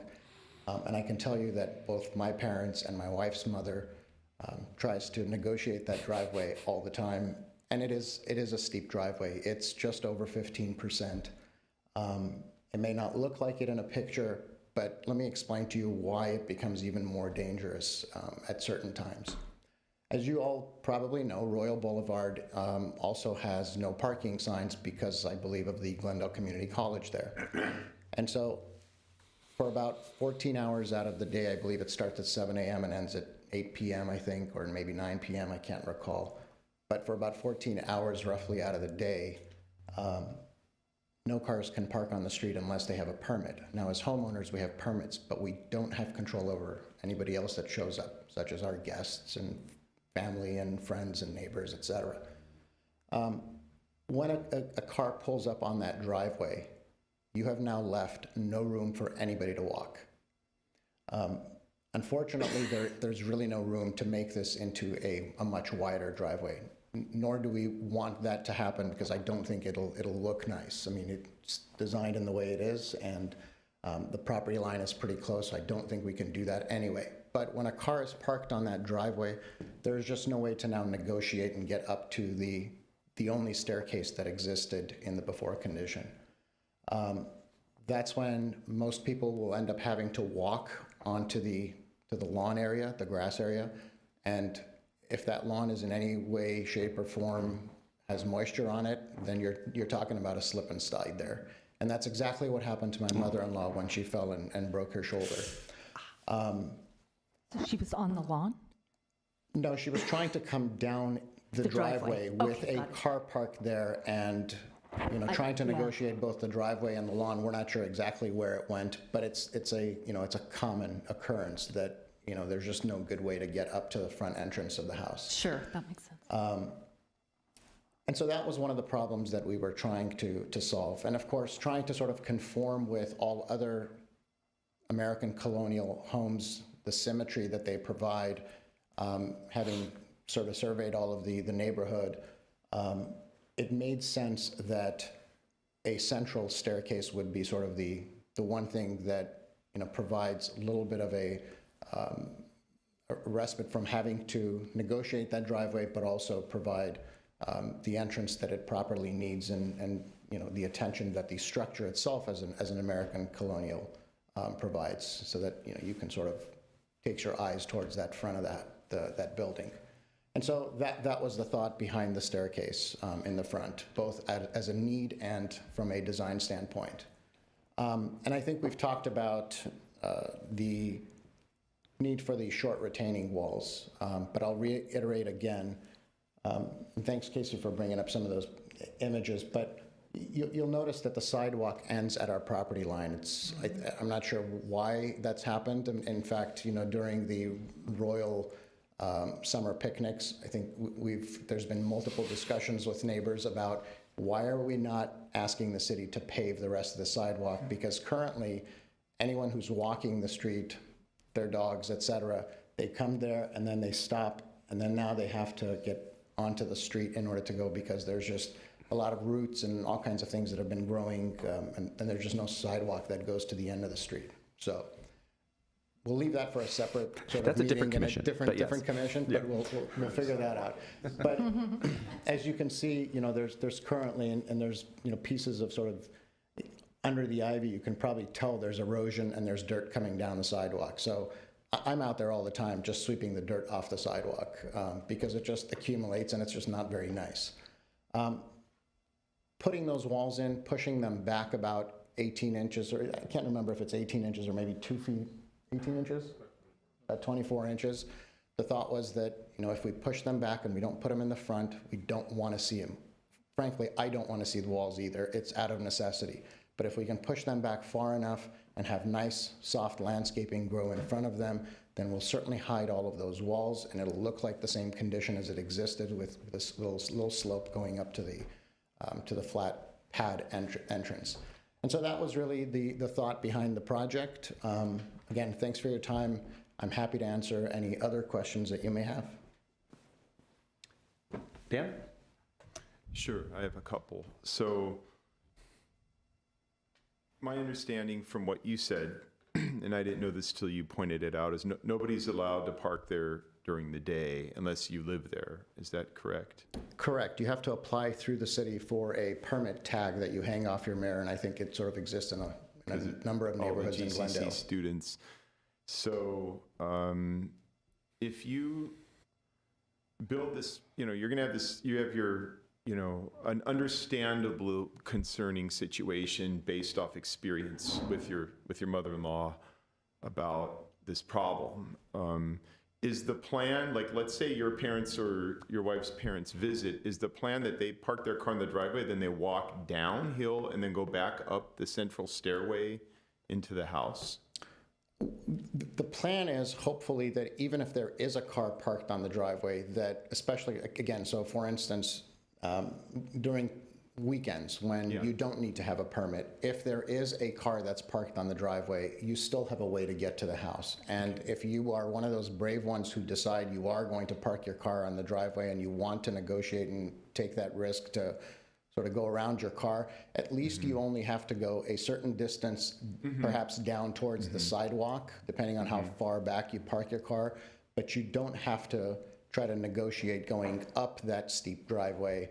And then if there's someone in the house who needs to leave the house and there is a car parked on the driveway, again, this is what happened to my mother-in-law, where it wasn't her car parked, her car was on the street, but another car had come and parked on the driveway and there was just no way to get out of the house. And now you have to go around the car and onto the lawn. So with what your architect is doing for the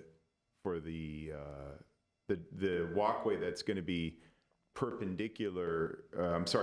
to the house, that's not going to suffice for what you need. No, that walkway already exists, and what it does is it provides us as the homeowners, when we pull up all the way, as you can see where the black car is, when you pull up there, when you try to enter the house, that's the staircase that you can take. But at that point, it's relatively flat. You're not at the steep part of the driveway, which is for probably the bottom third of the driveway. And so you can easily go onto those stairs. Okay, so, but he's redoing that walkway. That's correct. Okay, he's redoing that walkway, but what you're saying is even though he's redoing that walkway, it's still not going to fulfill what you need. Right, it's still not going to fulfill someone who's visiting the property and who wants to enter the property. They would still have to negotiate a 15% driveway. And whether there's a car there or not, right? They still have to go up that driveway. Okay, so I got it. Thank you. And my only other comment about, you had mentioned the, colonial revival and having that symmetry. That's true in a lot of cases. There's different versions of colonial revival, though, and this version is based off an English post-medieval vernacular, and this is called a garrison house. And a lot of those were less formal colonial revivals. So in a lot of the garrison types, you could see symmetry in front of them, but a lot of times you don't. And the architect did not design this one with a stairway up the middle. This was intended to be a little more of a vernacular, relaxed colonial revival. I think you do have I think I saw there's like a couple of drops coming out. There's a protruding second level with a couple of drops, like a ornament hanging down. It's a wonderful house. I think I totally understand the need for the walls. I just had some questions about the symmetrical walk, but I did drive it today, and I did observe also that there are other symmetrical walkways down the center of other streets in Royal. So I also am aware that there is a precedent for it. I think my only other concern, and it's a detailed one, maybe it's for Jay, but the proposed material for the handrail, is there a precedent for that in the neighborhood, or is it going to be something different than than what we see material-wise on other handrails? Metal handrail. Did you say it's bronze? The color. It could be bronze. Well, what is it? I heard bronze. Proposed as bronze, it's just a metal handrail. It's probably bronze anodized. Color. Okay, so there is a precedent for that. Yeah, Casey, well, actually, we just saw. The sense is, like most metal railings, it will look best as a black metal railing if Yes. it's approved. Yeah, just something simple. Yeah, nothing overdone. So, okay. Yeah, what we were picturing is something with a lamb's tongue at the top and the bottom, where it kind of scrolls down a little bit and just is kind of typical. Kathy? I have comments. Okay, no question. Okay, thank you. With that, we'll close the public hearing. You want to lead off, Kathy? Yeah, and in quibbling over the issue of steepness, I didn't mean to suggest I didn't understand that there might be mobility issues or there might be, reasons to have, to reconsider the way that the property is entered or the house is entered from the driveway or the street.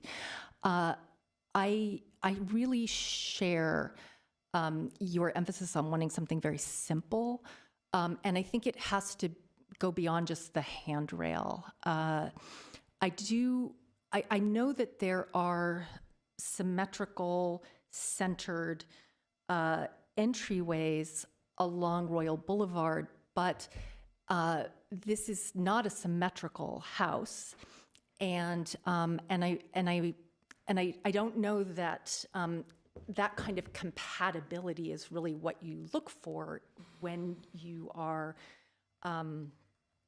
re-landscaping within a historic district. You really want something that seems appropriate to the design of the house and that won't be mistaken for something that has been there all along.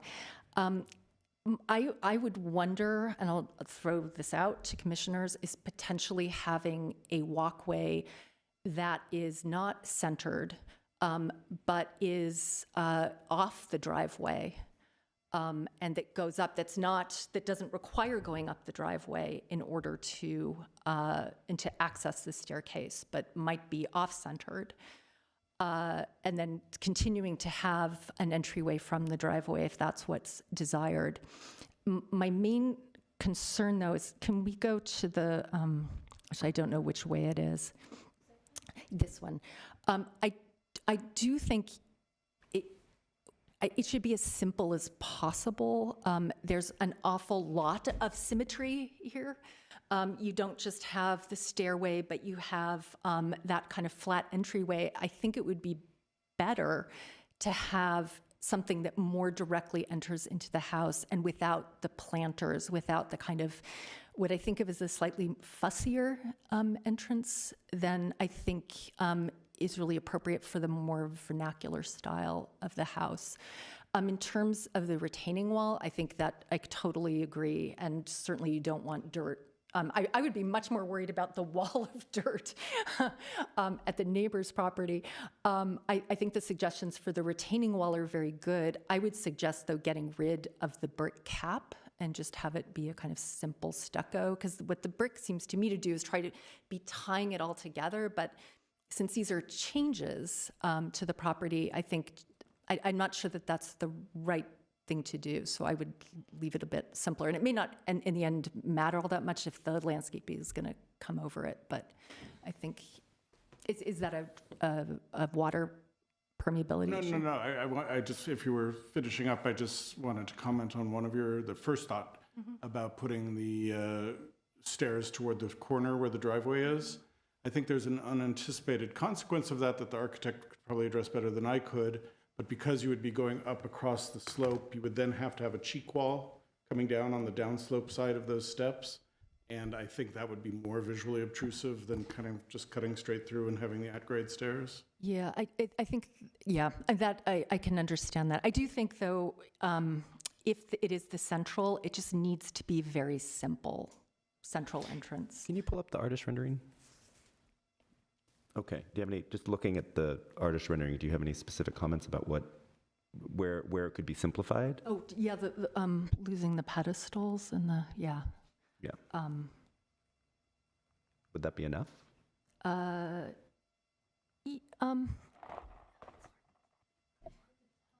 mean, I think I would prefer just a staircase, not the kind of grander thing that you see in the lower rendering.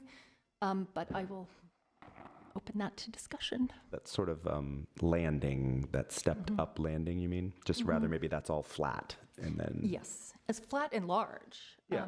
Just maybe eliminate that larger platform step and just go straight to the stairs. Yeah. Flat and then the stairs. Because I am understanding what you're trying to achieve through having an entrance that's available to people from the street. I could just toss out an idea based on that. The way that when you get to the flat area at the top of the street stairs, you have a U-shaped walkway that goes around the then other stairs that lead up to the house.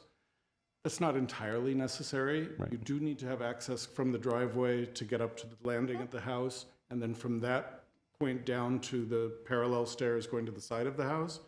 If that were eliminated, it might make it a little less grand, but that's all at grade. It's not super visible from the street. But if you're interested in something like that, we might ultimately want to reopen the hearing to just make sure that. Let's get through the applicants are comments and then maybe we'll Once you invite 'em up. finish your Yeah. deliberation. You're good? I Dan? think I think the architect had a question. We'll get to it. We will. Yeah, we'll probably have a few things to discuss. Chair. Would you like to make your comments? You made some already. Do you have an additional comment? Already, and I think my, will you please go to the rendering? Okay. The landing, a couple of things, and I think it might just be on account of how this is rendered and maybe the way this was done, but the railings, I like the fact that they're simple, but they almost look black. That could just be, it's probably just a matter of the rendering. You mentioned that they were going to be bronze. I do agree with Kathy's comment about the brick capping. This almost makes it look a little more, it may not be necessary. And then my last question is the landing, is that just concrete? What is that material on the landing right in front of the house? It looks like concrete in the rendering. A brick with a concrete border. So the big part or the sort of middle part are you asking about? The big U, that's brick, right? U-shape. Okay. It's concrete on the rendering. It's concrete. It looks like concrete on the rendering. Yeah. So you could see these red in the middle. So there's a Okay. concrete border around it, and then it's not easy to see because it's at It's grade. just a condition of the rendering. Okay. We always defer to the line drawings, the not the line renderings. Okay, thank you. And then the steps themselves are concrete. They're not brick. Right. Yes. So those are concrete. Okay. Yeah, Mr. Morgan. brick Oh, wait, I'm panels. sorry, which are I just meant the front steps themselves are concrete. They're not brick. Can we go back to the rendering? Casey, will you drop back to the rendering for a second? Thank you. So they are capped with brick. That's not shown on the line drawing. The steps themselves are capped with brick, according. According to the rendering and according to an architect who's not mumbling. Yes, I understand where we're getting the information. Okay, so it's different than what's on the lawn Is there a drawing. precedent on Royal for this kind of brick capping on walls and steps? There is, okay. I think there's brick walls, but I Brick don't know about steps. the There's a capping. Spanish colonial that has brick capping. There's the house next door, I believe, has, that's an That's entirely brick. brick wall. It's a brick wall. There are like 4, 5, 6 houses that have kind of low walls, and then when you get down to the bottom where the Hawaiian house is, you have some taller walls. It's just I'm just curious about the capping. It's Keep going. What's that on the Here left? comes a stairway with a okay. brick cap. That's Spanish, not colonial. Okay. I do like the idea of keeping that wall really, really simple, and I think you mentioned that. So I think that would be ideal, not to add any brick capping, especially if plants are going to be growing over it, and that's my understanding. Is that correct? Is the idea that plants are going to cover this? Yeah, yeah. So then why would you need the brick capping? Is it functional for water, We'll ask to him that drain the question. water off? We'll ask him when we open that hearing. Okay. Let's ask Mr. Morgan to make his comments. Okay. Well, I'm not an architect, but I grew up on this street. And Did you ride your bike down the street, Mike? I did Oh, before I had the really? bike. Oh, I used to okay, ride okay. it to the library too, on it. I mean, I was there since 1955, so I've been there a long way. Give me a And hard time, my friend. And at the end of the street where the concrete ends, the sidewalk, it just ends. It's always been that way. It was there in the 40s and before. And one of my best friends lived in the house you're living in now. We used to have a Royal Boulevard News paper, which we put out from 63 till 65.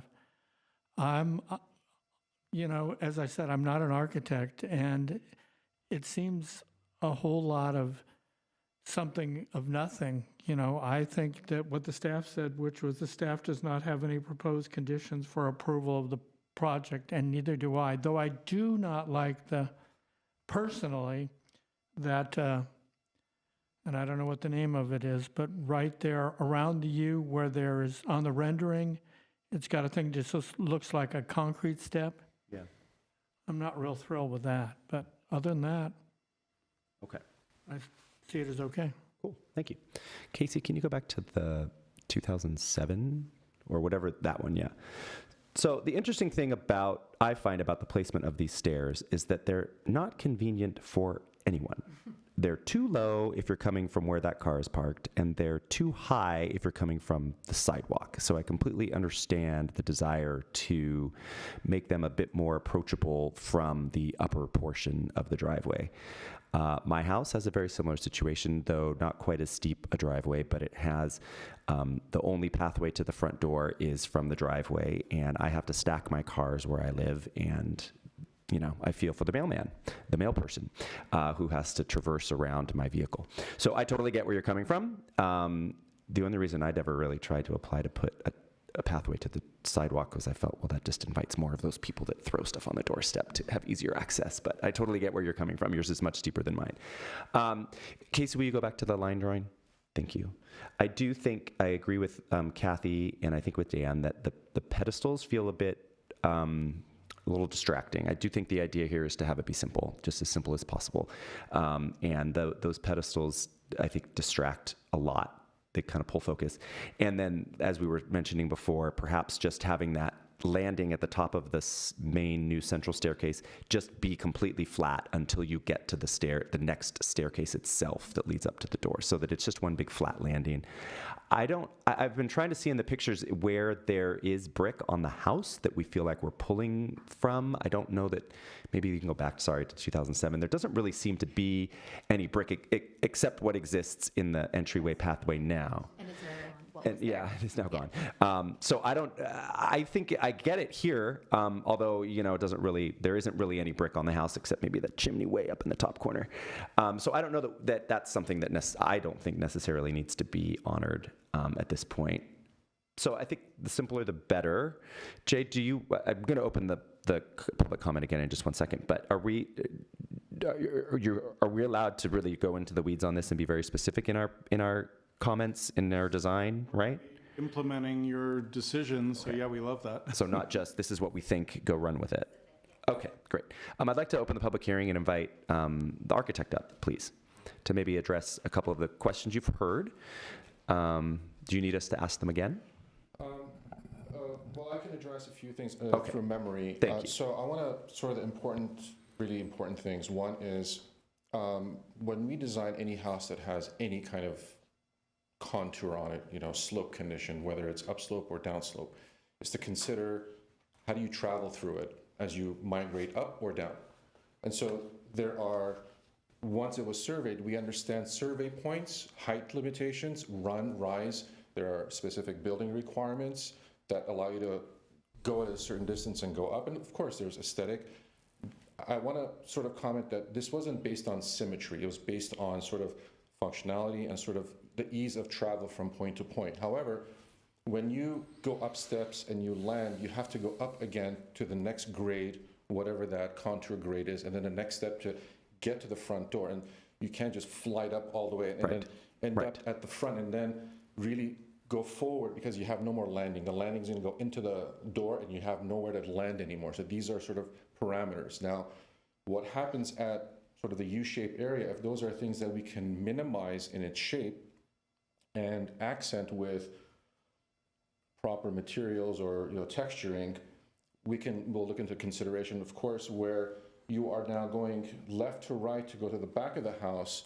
That's where you sort of land so that you can go across. I haven't gotten to that point yet, and I have to go continue all the way up to the entry. So this is the reason why some of the landing spaces, and there's a formal entry. You have to have a formal landing there. It can't be a small little sort of landing. It has to be certain formality. To answer the finishing of top capping of the wall, we have to finish it somehow. And if we use certain materials, either it won't work or it just it'll deteriorate after a while. So that brick was sort of like the top cap of something on top of, the kind of structure underneath it. If there's another material we can look into, if there's a suggestion, we can surely look into it and find a way to finish it and cleanly and not as evasive if you think that the brick doesn't work. But again, historically there was brick, they want to reintroduce it. So, there's sort of the historical aspect of it. The pedestals, we are willing to remove that, the planter pedestals, because this actually was also landscape architect designed too. And so there was an input from him to implement his ideas and sort of, proper, palette for color and planting. So some of those ideas aren't specifically from my end, but he wanted to introduce those things also just to, when you land somewhere, there's a point of reference. So the owners are willing to remove those pedestals. I mean, that's not going to be an issue. I don't remember if there was a fourth question or a... Which pedestals are you talking about? The round ones. We're talking about those. The round ones, yeah. We're not married to that. The U shape itself, again, you have to have enough room to negotiate around, and so room is kind of necessary. It can't be very thin, but those are sort of criteria. Just to answer Jay's question earlier, it's 3 steps or 18 inches and above. Okay. So that's kind of the combination. So that's a building safety requirement. You have to have railing. And as long as there's danger, railing comes in. If you have less than that, which we have after you land where the U shape is, there's 2 steps, and then you go up 2 steps, and then now you're at the formal landing of the door. So it's kind of that procession as you're coming up and giving you time to sort of stand, relax, and then go up, especially people who may have, something wrong physically. They want to have a moment to stand. That's where you get to do that. Yeah. And pause. So, go ahead. I was just going to say, but I think your suggestion was that there be one landing. Yeah, so from what I can see from the drawing and then also from the rendering, I've climbed up these first steps, just gotten past the railing, and what appears to be another very large step. And then we get to the 2 steps that lead up to the front door. Correct. The thing that I feel is a bit distracting, and for simplicity's sakes, would be Casey's running her cursor over it now, would be, why don't you take a look at the screen? Casey's running her cursor over it now, would be just to eliminate that little platform and just have it be completely flat all the way to the next little set of steps. Which means that the central main staircase we would have to add more steps to get to that grade. Because if we eliminate the sort of the secondary 2 steps, then we would have to have more steps to go up to the formal landing. Somewhere we have to add more steps to get up there. Well, that would be one more step. It's just right? one step, isn't it? It's 2 steps, actually. If you look at the numbers, there are grade numbers, we have finished surface numbers, and we use those surface numbers to indicate. So either we have to raise something or we have to add something somewhere. Okay, so just so I'm clear, one of the other differences in the artist rendering is the number of steps after the main staircase. Is that right? Let's take a look at that again. Renderings are always taken with a grain of I salt. understand, Yeah. and I just want to make sure that we are seeing something that's not correct. So if you look at the Right. image on the bottom right, it looks like you get up to you traverse the first set of There needs staircase, to be like one more step there. I think so there's a missing step is what Yes. you're saying. Correct. I don't know why Because if you look at the elevations here, this is your landing, and then you have 1 step, 2 step, and then your entrance landing. Your entrance steps are behind this planter. we can surely add one more step. Well, maybe we just make it smaller. I think we should do both, actually. If you want to write a condition that's a little more vague and just say, simplify the design of the stairs from the street up to the house, minimizing the number of steps and landings as to the degree possible. I think minimizing the number of landings, because it sounds like getting rid of landings means increasing the number of steps by 1 or possibly. Yeah. Landings are. I mean, I think the kind landings of are steps. Yeah, Yeah, the they are. steps. I misspoke. You can't get rid of the number of steps. But the landing is what, I mean, I understand this processional metaphor, but I think also that kind of feeling of formality is what we're trying To avoid. to Yeah, avoid. so I guess kind of what I'm seeing, what I'm envisioning in my mind when I look at this drawing, let's say someone is pulling a trash can, or perhaps they're in a wheelchair or something, and they're coming from the driveway. If they want to get to the opposite side of the property, they've got to come across, they've got to go down in this drawing, and then across past the steps, then up, and then over again. What I'm trying, yes, because there's if you follow that brick pattern, These are steps. I understand the You know what I'm saying? concern. And So- it could be, it can be done so that we can eliminate the two steps or the middle point landing, the two-step Just make it landing. smaller. I don't necessarily want, I get you would have to do something because you will have to, the next set of staircase is only 2 or 3 steps. I guess that whole thing just feels very busy and very bulky right there. That's the concern I have. Yes, hello. An idea? Great. I'll speak loudly. This is, I don't know how many people are going to be traversing. That this wasn't my path, point. I didn't mean that. But let me, Yeah. I believe that this section here and this section here could be limited, and this area could be, also limited, so that the front step is the same width as these. This landing would be a little larger to allow for steps to get the lateral access. Yes. It would bring a little more landscape area, a little less step and landing. Yes. A little less landing. So if that's feasible. I'm going to speak loudly like. Great. Don't go away.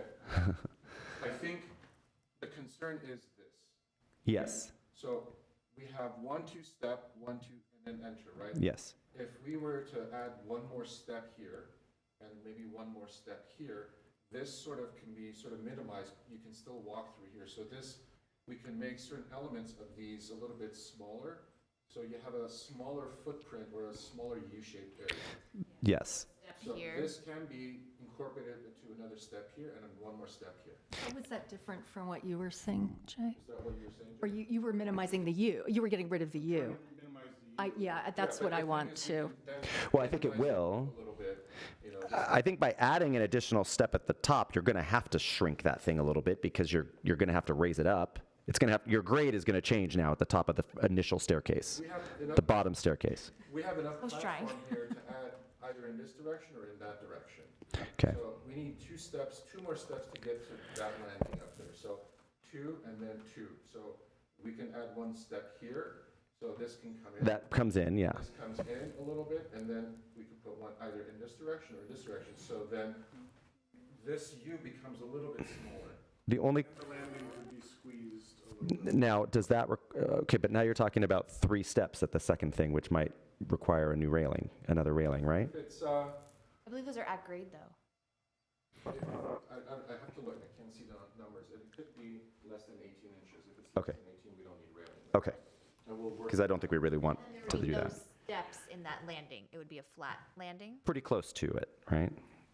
I guess, yeah. Standard riser is 7 inches, and this would lead to 6-inch risers. You do want to have the same riser height as you go down a full staircase, ideally. Yes, of course. So, but I think all of this is just geometry and is doable, if that's the commission's I think- inclination. I think the idea here, in part, is just to make it less formal. I don't think that's the right word for the kind of colonial revival house this is. I don't think there's supposed to be something processional up the middle. I mean, you're already adding symmetry where there wasn't symmetry before. That's understandable. But to just get away from something that would seem more formal than it needs to be, whether it's through having a larger landing or adding capping where you don't need to cap, as to just sort of simplify some of these things. I agree, yeah. If the walls are going to be stuccoed, can the cap just be a little rounded stucco cap or something on the squared cup stucco? We can use, we can discuss in detail if there's something that we can formally cap on it, not just, stucco it, or a plaster form that sort of is in keeping with the color and the softness of it. We can look into that versus having the brick on it. We want to, finish the top for that purpose. You just want to have something finished on top. Are you saying you want to have a cap that would extend beyond the thickness of the wall? Well, I mean, it would be within reason, 1/2 inch to an inch, so that, you can shed the water around it. Yeah, you're going to minimally. have to crown whatever you put there. Some kind of a so- crown, correct. A minimum. But not a stucco crown or a concrete crown. No, yeah. So, and I think I'm hearing that. You don't want that. The commission wants just a crown, or? Well, a crown will shed, I think it's just a matter We of. don't want to change in material, I think These is what we're could getting just at. be concrete walls also, they don't have to be stucco clad, which ultimately is a long-term maintenance issue on. Are the walls that are in place coming out? The walls that are existing right now that have already been built, they're going to be They'll be corrected. they'll be corrected, right? So they're already cinder blocks, so they're going to have to be stuccoed, right? I But mean, the they're thing not. is, the top portion will about be that part. exposed. The top portion will be exposed, and you want to clean that top. You don't want it Right, to of be. course. You Right. don't want to see the filled in cells. You want to finish it cleanly. And so that's the reason why we need something to finish it properly. And I think there is a precedent on Royal for a very. I see a lot of barrier walls there on yards that are not capped in brick. I mean, they're either I don't know if it's stucco, I don't know if it's concrete or what it is, but there are other walls that don't necessarily have brickwork that almost implies a capital of some kind that's so heavy. Yeah, There cinder are block simple walls there. that are stuccoed over and they just have a rounded thing. There are sort of thin caps, they come in different formats or they come in different materials that we can look into, but we want to make sure that the top is clean. We understand. And so Yeah. we'll look into Get the that and water work off with there. staff. Casey just found an image that she's going to try to pull up, but if you just picture a cast stone concrete cap, flat, probably has a bit of a crown to it, that would provide a termination, provide a little shadow line, could be a compromise away from the brick, but maintain the simplicity of the commission's goal.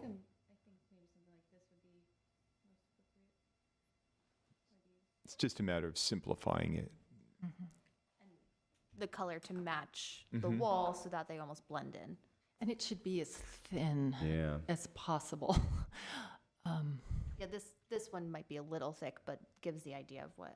I was imagining not a change in material is what I was Yeah. imagining. But if Exactly. that has to be, Then we'll just have a stucco crown if Yeah. that's your direction, and if Yeah. they don't like that, they can appeal the decision, but, yeah, but I think, it just feels more appropriate. personally, I don't see a simple cap.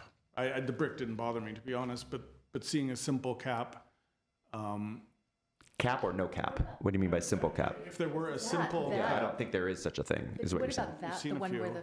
the finger, the magic finger is? Can you make That that, actually try to looks make that completely bigger? reasonable to me. is that a cap or is that stucco?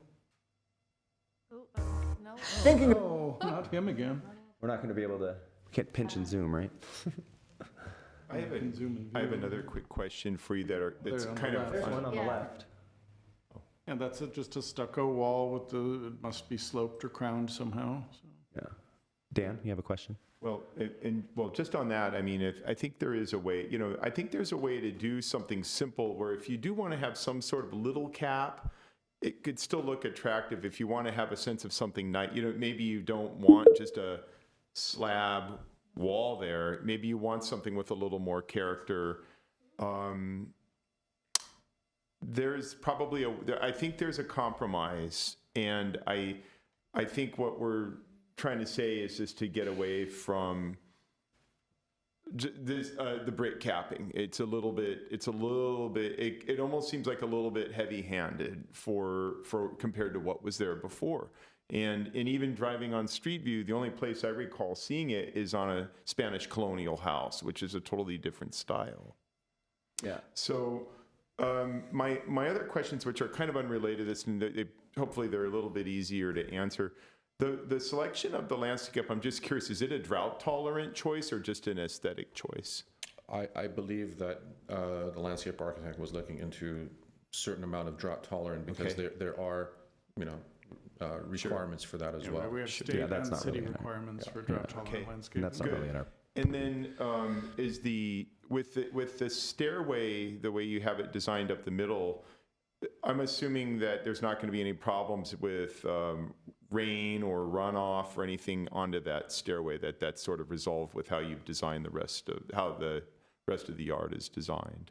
Based on its adjacent material as it would come, no, eventually those things will be planted. So either it could be something that would cover the dirt. Yes, I mean, of course, the planting material on either side of the staircase potentially are just a little bit lower, so you're not going to get the runoff Got over. it. Okay, thanks. Yeah. Just curious. Thank you. So then, really quickly, I think earlier when we were talking about those front steps, is there a discrepancy between what the intention is for the material and what is on the line drawing? Are those concrete steps or are they brick? It's going to be brick. I mean, you have to have some edge condition to see sort of as you're going up, you see an edge condition with the brick as you're going up Okay. the procession. Okay, so there will be like brick front portions. Wait, Okay. this is going to be very hard for us unless we have clear direction. Do we want brick? Do we not want brick? At eliminating brick, but then we're saying that there will be brick on the stairway cheek walls. Is that acceptable to the commission? Is it the cheek walls or the step itself The is going to steps have itself. brick? Well, aren't the front steps just concrete, but That's where he's saying The there's a land- discrepancy in the line Will drawing. be, you will have brick as you're stepping, your run will be brick.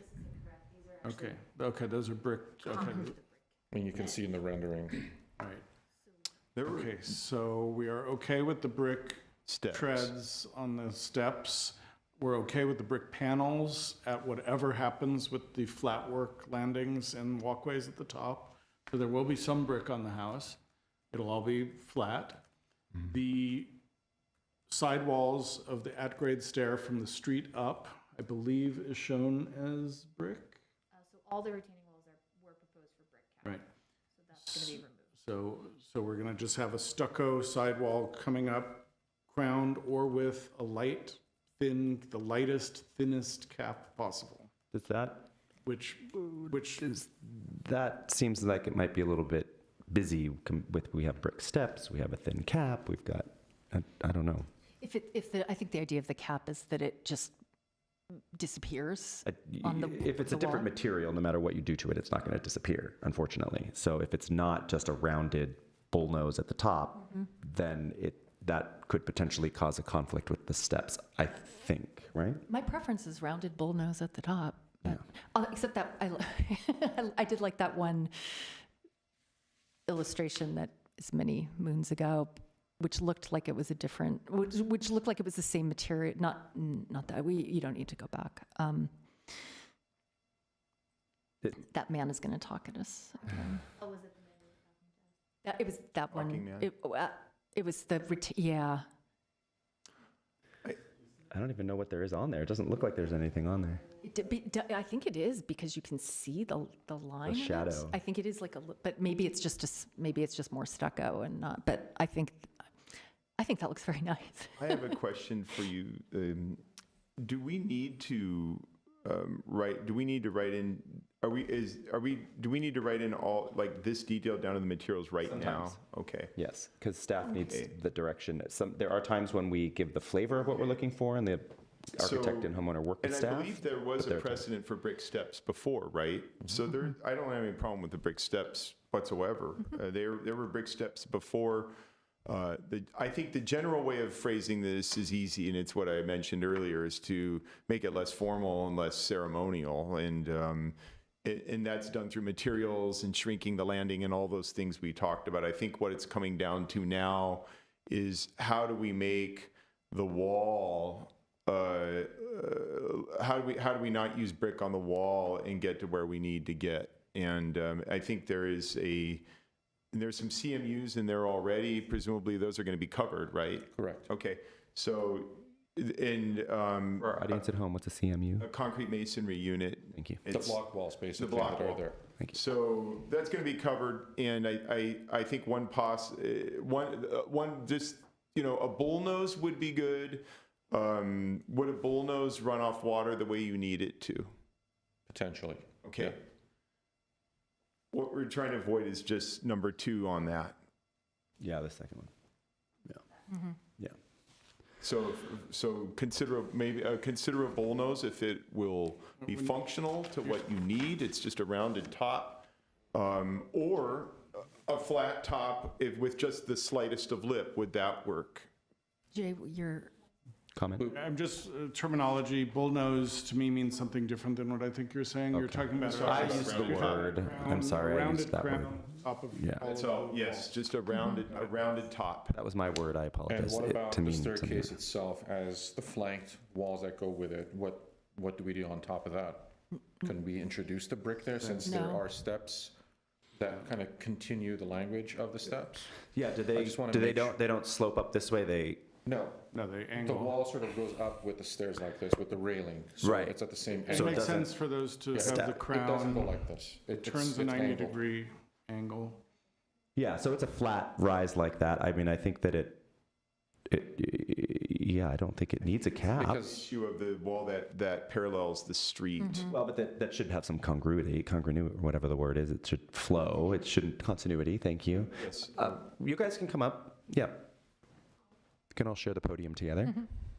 Hi. Carmen. Hi, Carmen. Arma just proposed the brick on the going up the stairs. If we're not going to be able to put the brick caps Right. on the retaining walls, I don't want the brick. That's kind of what I was It getting has at. to The be- continuity wouldn't Exactly. flow It has to properly. integrate well, Right. and there has to be a form of the brick capping to me on the retaining walls. It's kind of like a wayfinding. It allows you to pull your eye to the house. And to make the house look simple, it was through the landscaping and less lighting and in that form. But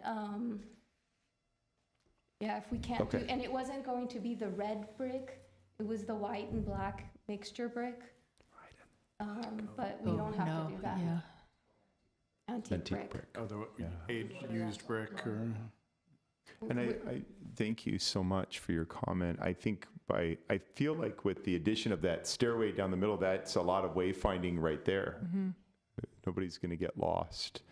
So, I think what we're trying to get away I from. tend to agree with you, Carmen, that yes, if we have brick on one part of it and not on the other, that does not don't. make sense. Yeah. Yeah, that does Thank not you. make sense. Okay. If you want me to read back some conditions, Yeah, I think let's see we're where we very stand. Let's see where we stand. close to the hearing. Thank you. I'll close the public hearing. Thank you. Okay. At the retaining walls at the front and sides, as well as the cheek walls of the stairs at the front, we are going to eliminate the brick cap. We are going to have a crowned, rounded top on top of those walls to shed water and simplify the overall appearance. As we get to the top of the stairs, we're going to revise the design of the U-shaped landing to eliminate possibly the two corners closest to the street in lieu of more landscaping, working with the architect to make sure that we get a stair configuration that allows for breaks and landings, doesn't require handrails, but limits the formality and symmetry of that procession or whatever we want to call it. We're going to eliminate the pedestals and planters, and I think that's everything. Yes.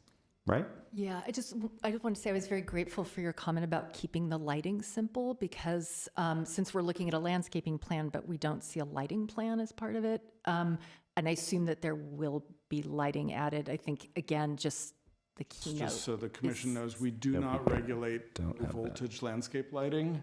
We do regulate permanently wired lighting. Of which even in there is historic none on this districts. plan, right? There's that- no hardwired electrical So on far, this there's plan. Right. nothing like that proposed Okay. here. Great. And now you have a lot of solar, Sure. low voltage lighting that we don't really have control over. But, Okay. yep. but we hear Okay, you so on- those conditions We sound hear good, you right? on not allowing 1616 Wabasso to happen here. So- You named it, not me. It sounds like I Jay's. think that's a name and shame. I don't have any problem saying that out loud. So. I'm going to open the public hearing one more time for the homeowner. Thank you, Chair. Sir. I just wanted to clarify with respect to the lighting issue. Obviously, we're going to have to do some minimal lighting for the stairs so that it's not a hazard. So I don't want you to drive by and think, well, we said no lighting and there can't be lighting. But obviously, there's going to have to be something very minimal. And to Jay's We do point, not like lighting either, trust me. Yeah. We do not want this thing lit up. So there's going to be some minimal landscape lighting and to light up the stairs. Certainly, yeah. yes. Thank to you. Jay's point, if it's low voltage lighting, we won't have any say in that. If you decided you wanted to add lights to the steps and the risers and something like that that are hardwired, that would be a different story. Or lamp posts or something like that that are hardwired to a switch. That would be something we talk about. But if you're just talking about the nice LED things that you stick in the ground and there's a little control box and it's low voltage, that's a different story. You can do with that however you want. Now, often stairway lighting is incorporated into the construction of the stairs. Yes. The biggest problem we have with that is when those are in the risers facing the street and you see dot, dot, dot of light going up the stairs. It sounds like that's not what the owner would like. Would the commission, if they come to us, because we don't have any lighting information Yes. right now, if they came to us with sidewall lights that kind of wash across the stairs and not every stair, but every 2 or 3 stairs, whatever the That are in the cheek walls rather than in the risers. Sidewalls, so Yes. they're not hitting you in the face, but they do create a wash. That would be, okay? Okay. Thank you. Thank you. I'm going to close the public hearing again. Okay. Casey, do you have something to say? Okay. So you took a deep breath, and I thought it was that you were preparing for something. Okay. So it sounds like they've got a pretty good handle on conditions. Do I have any, would anyone like to make a motion?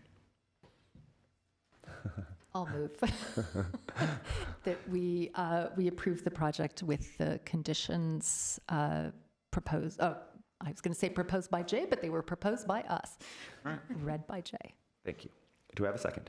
I'll second. Thank you. Casey, roll call? Commissioner Yurka, Yes. Commissioner Morgan, Yes. Commissioner Paul, Yes. Chairperson Cragnani. Yes, thank you. Thank you for your patience this evening. It's been a long meeting. We appreciate it. Thank you. Have a nice evening. 7C. Good night. Review of certified local government report for 2021 and 2022. I didn't really prepare anything. I don't know if Casey did. We basically can throw this open to you if you have any questions, comments, or concerns. Basically, what this does is we're required as a certified local government to issue a report every year on the weird, not fiscal, not annual calendar schedule that SHPO has developed, October to September. So when you look at the number of Glendale Register designations and Mills Act contracts, it doesn't jive with what we think we remember having done in a given year. We include, as we discussed last month, all of the educational opportunities that commissioners and staff have availed themselves of. If commissioners are making presentations or doing educational outreach, which is becoming more and more common and is great, that would be included, and same with staff. I don't think we didn't attach, we include resumes for each of you, we include the minutes of hearings. Yeah, I didn't include those in this attachment because they are, Yeah. you know. Did you write a resume for me? Or did I give you a resume? Yeah, when you submit your application to serve, Can we you like have a update resume that in thing? there. Can we update it? It's a public document. I might want to add some things. I've been busy. You were in a fun movie. Oh, wait, we're not going to go there. Okay. Talk about this. We don't need to talk about that. Okay. Any questions for Jay? Any comments? Yeah, I'm just trying to bring up my. Sorry. Okay, so. Microphone. Sorry, this won't take long. You just turn your microphone on. Microphone. Yes, I can. I'm sorry about that. So I just one question was about our email addresses that are listed. The Those city are- ones Yeah, those that don't we've exist. never been told how to access? I don't think you want us to put your personal email addresses there. Well, just know that no one responds to those emails. I've never been told how to access I that. don't know how, yeah, I mean, There's no- it seems to me it can't be an email that goes nowhere. It can be, Well, no, that's I'm happy pointless, but except when it's my personal email box, I don't monitor much, but that's Yeah. another story. We will talk to people to make sure there's supposed to be a provision where there's someone in our admin staff who is opening the boxes for the various Oh. boards and commissions, and then is supposed to forward that to the staff of whichever board and commission, which is us for you guys. I've never sent a message to that. I guess I've heard a It's on the few business times. card that you provided for us. We'll make a note to try to verify, but those are the addresses that should be here. And, I don't know why, Well, as long as someone's looking at it, I feel better. well, that's. I don't want to miss my Columbia House offers and things like that. Yeah, and maybe what we could do is each of you could just have the address of Historic Preservation Commission, because that's how the boxes work. I don't think you have individual boxes, but when I've thought of this, which I never have practiced looking or sending anything, I just assumed each of these individual addresses went into that box, and that someone was looking at it. Never crossed my mind that we've never heard from someone saying, oh, you got some messages. That might be you that's supposed to look in that box. No, it's not. is there, I mean, is there a way to have like an HPC at glendaleca.gov that just forwards the email automatically to our individual Yeah, like, This is a much bigger issue than HPC. I'm This sure. is a I'd like to city, this agendize this. I'm just kidding. I'm not gonna agendize. This is a city clerk issue, but we can definitely check with our colleagues because we manage three, well, more than that, but we have several boards and commissions and that we deal with. So we'll just make sure that we're doing it consistently and see if there are problems with the others or if we're all kind of, Yeah. things are going into limbo. Yeah, that'd be good to know. Okay. I've always wondered that. So Jay, Good, Kathy? No, I have two more Okay. questions. I have Oh, I'm no, sorry. go ahead. I just had a quick question. Once you submit this and if everything looks good, does this get SHPO concurrence or what's this the goes- approval after you submit this? well, I think it's put in a file somewhere. We have gotten feedback from SHPO a couple of times over the many years that we've been doing this, asking specific questions, or saying one time, and I cannot remember off the top of my head, one time it was like, wow, you guys are doing that? Tell me more, so that they could spread Okay. the word. But that's not super common, especially these days. Sure. And then I actually didn't, I knew that we are required as a CLG to submit survey results. But I did not know that we were required to submit historic contexts, although that totally makes sense to the OHP. And I was just wondering, have the South Glendale survey, so they've been submitted to the state and the. That was a huge issue, if you remember, that you were very much involved with. It was a Yes, huge they- issue, but- They have received those, Okay, yeah. good. And then, and the context was submitted as well. I believe so, yeah. Okay, that's good. Also, I actually realize I have two more questions on top of that last one. Are we applying for any CLG grants? Because it seems like it's been a while since. Yeah, CLG grants are really hard to deal with because we don't fund our surveys up front. Now, we could do it for a study. Sometimes the amount of money that's coming to the cities may not be worth the effort, to be honest. But if we were able to get 50,000, which is the larger of the grants that we've gotten over the years, certain types of studies that aren't as date sensitive as historic district nominations, we could do that. And so we're thinking about that. We haven't forgotten that this exists, but we tried to get funding, and I can't remember if it was Ross Moyne or a different district, and we submitted an application, but we hadn't gone to council and gotten the funding authorized for it because we didn't know, we didn't have the RFP out at that point.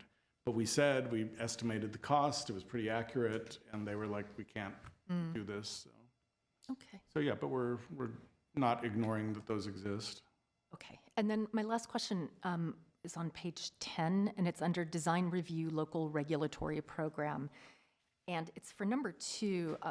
Number 1 is, during the reporting period, did your local government have a historic preservation regulatory law authorizing commission staff review of local government projects or impacts on historic properties? And Those are, just which section are you in? Are you on F? We're on page 10. sorry, page Design Review Local Page number? page 10? Well, we're, Ours is page 9? yeah, somehow we have different Oh, paging. how funny. Oh, yeah, we do have different. Okay. Okay, so you're under E1 or E2? E1? So E1 is, did you have a historic preservation law and/or staff review of local government projects? The answer is yes. And then the second one is, if the answer is yes, how many historic properties did your local government review for compliance with your local government's historic preservation regulatory laws from October 1st to September 30th? And that's at approximately 300. And I was just wondering, are those just We review so many projects every day. It's amazing how much work is going on, especially in the historic districts. How did you do this all by yourself? No, a lot of it is just lifting holds. We look at a project, we say there's no impact, this is interior work, lift a hold, put a hold back on. We estimate that number, and I'll just be honest, that number is a very rough estimate. We have, in the past, we could keep track, well, we still can keep track of our hold releases. And we kind of took that number and then brought it down considerably because a lot of projects have multiple hold releases over the course of the project. So it's a super rough number. okay? It's never been challenged by SHPO, so. Okay, but so it also involves like things that not have anything to do with a historic resource, an impact like the interior. Right, or Okay. it's someone who wants to put a driveway gate, or someone wants to, all of the things. Most of our work on historic properties is staff levels.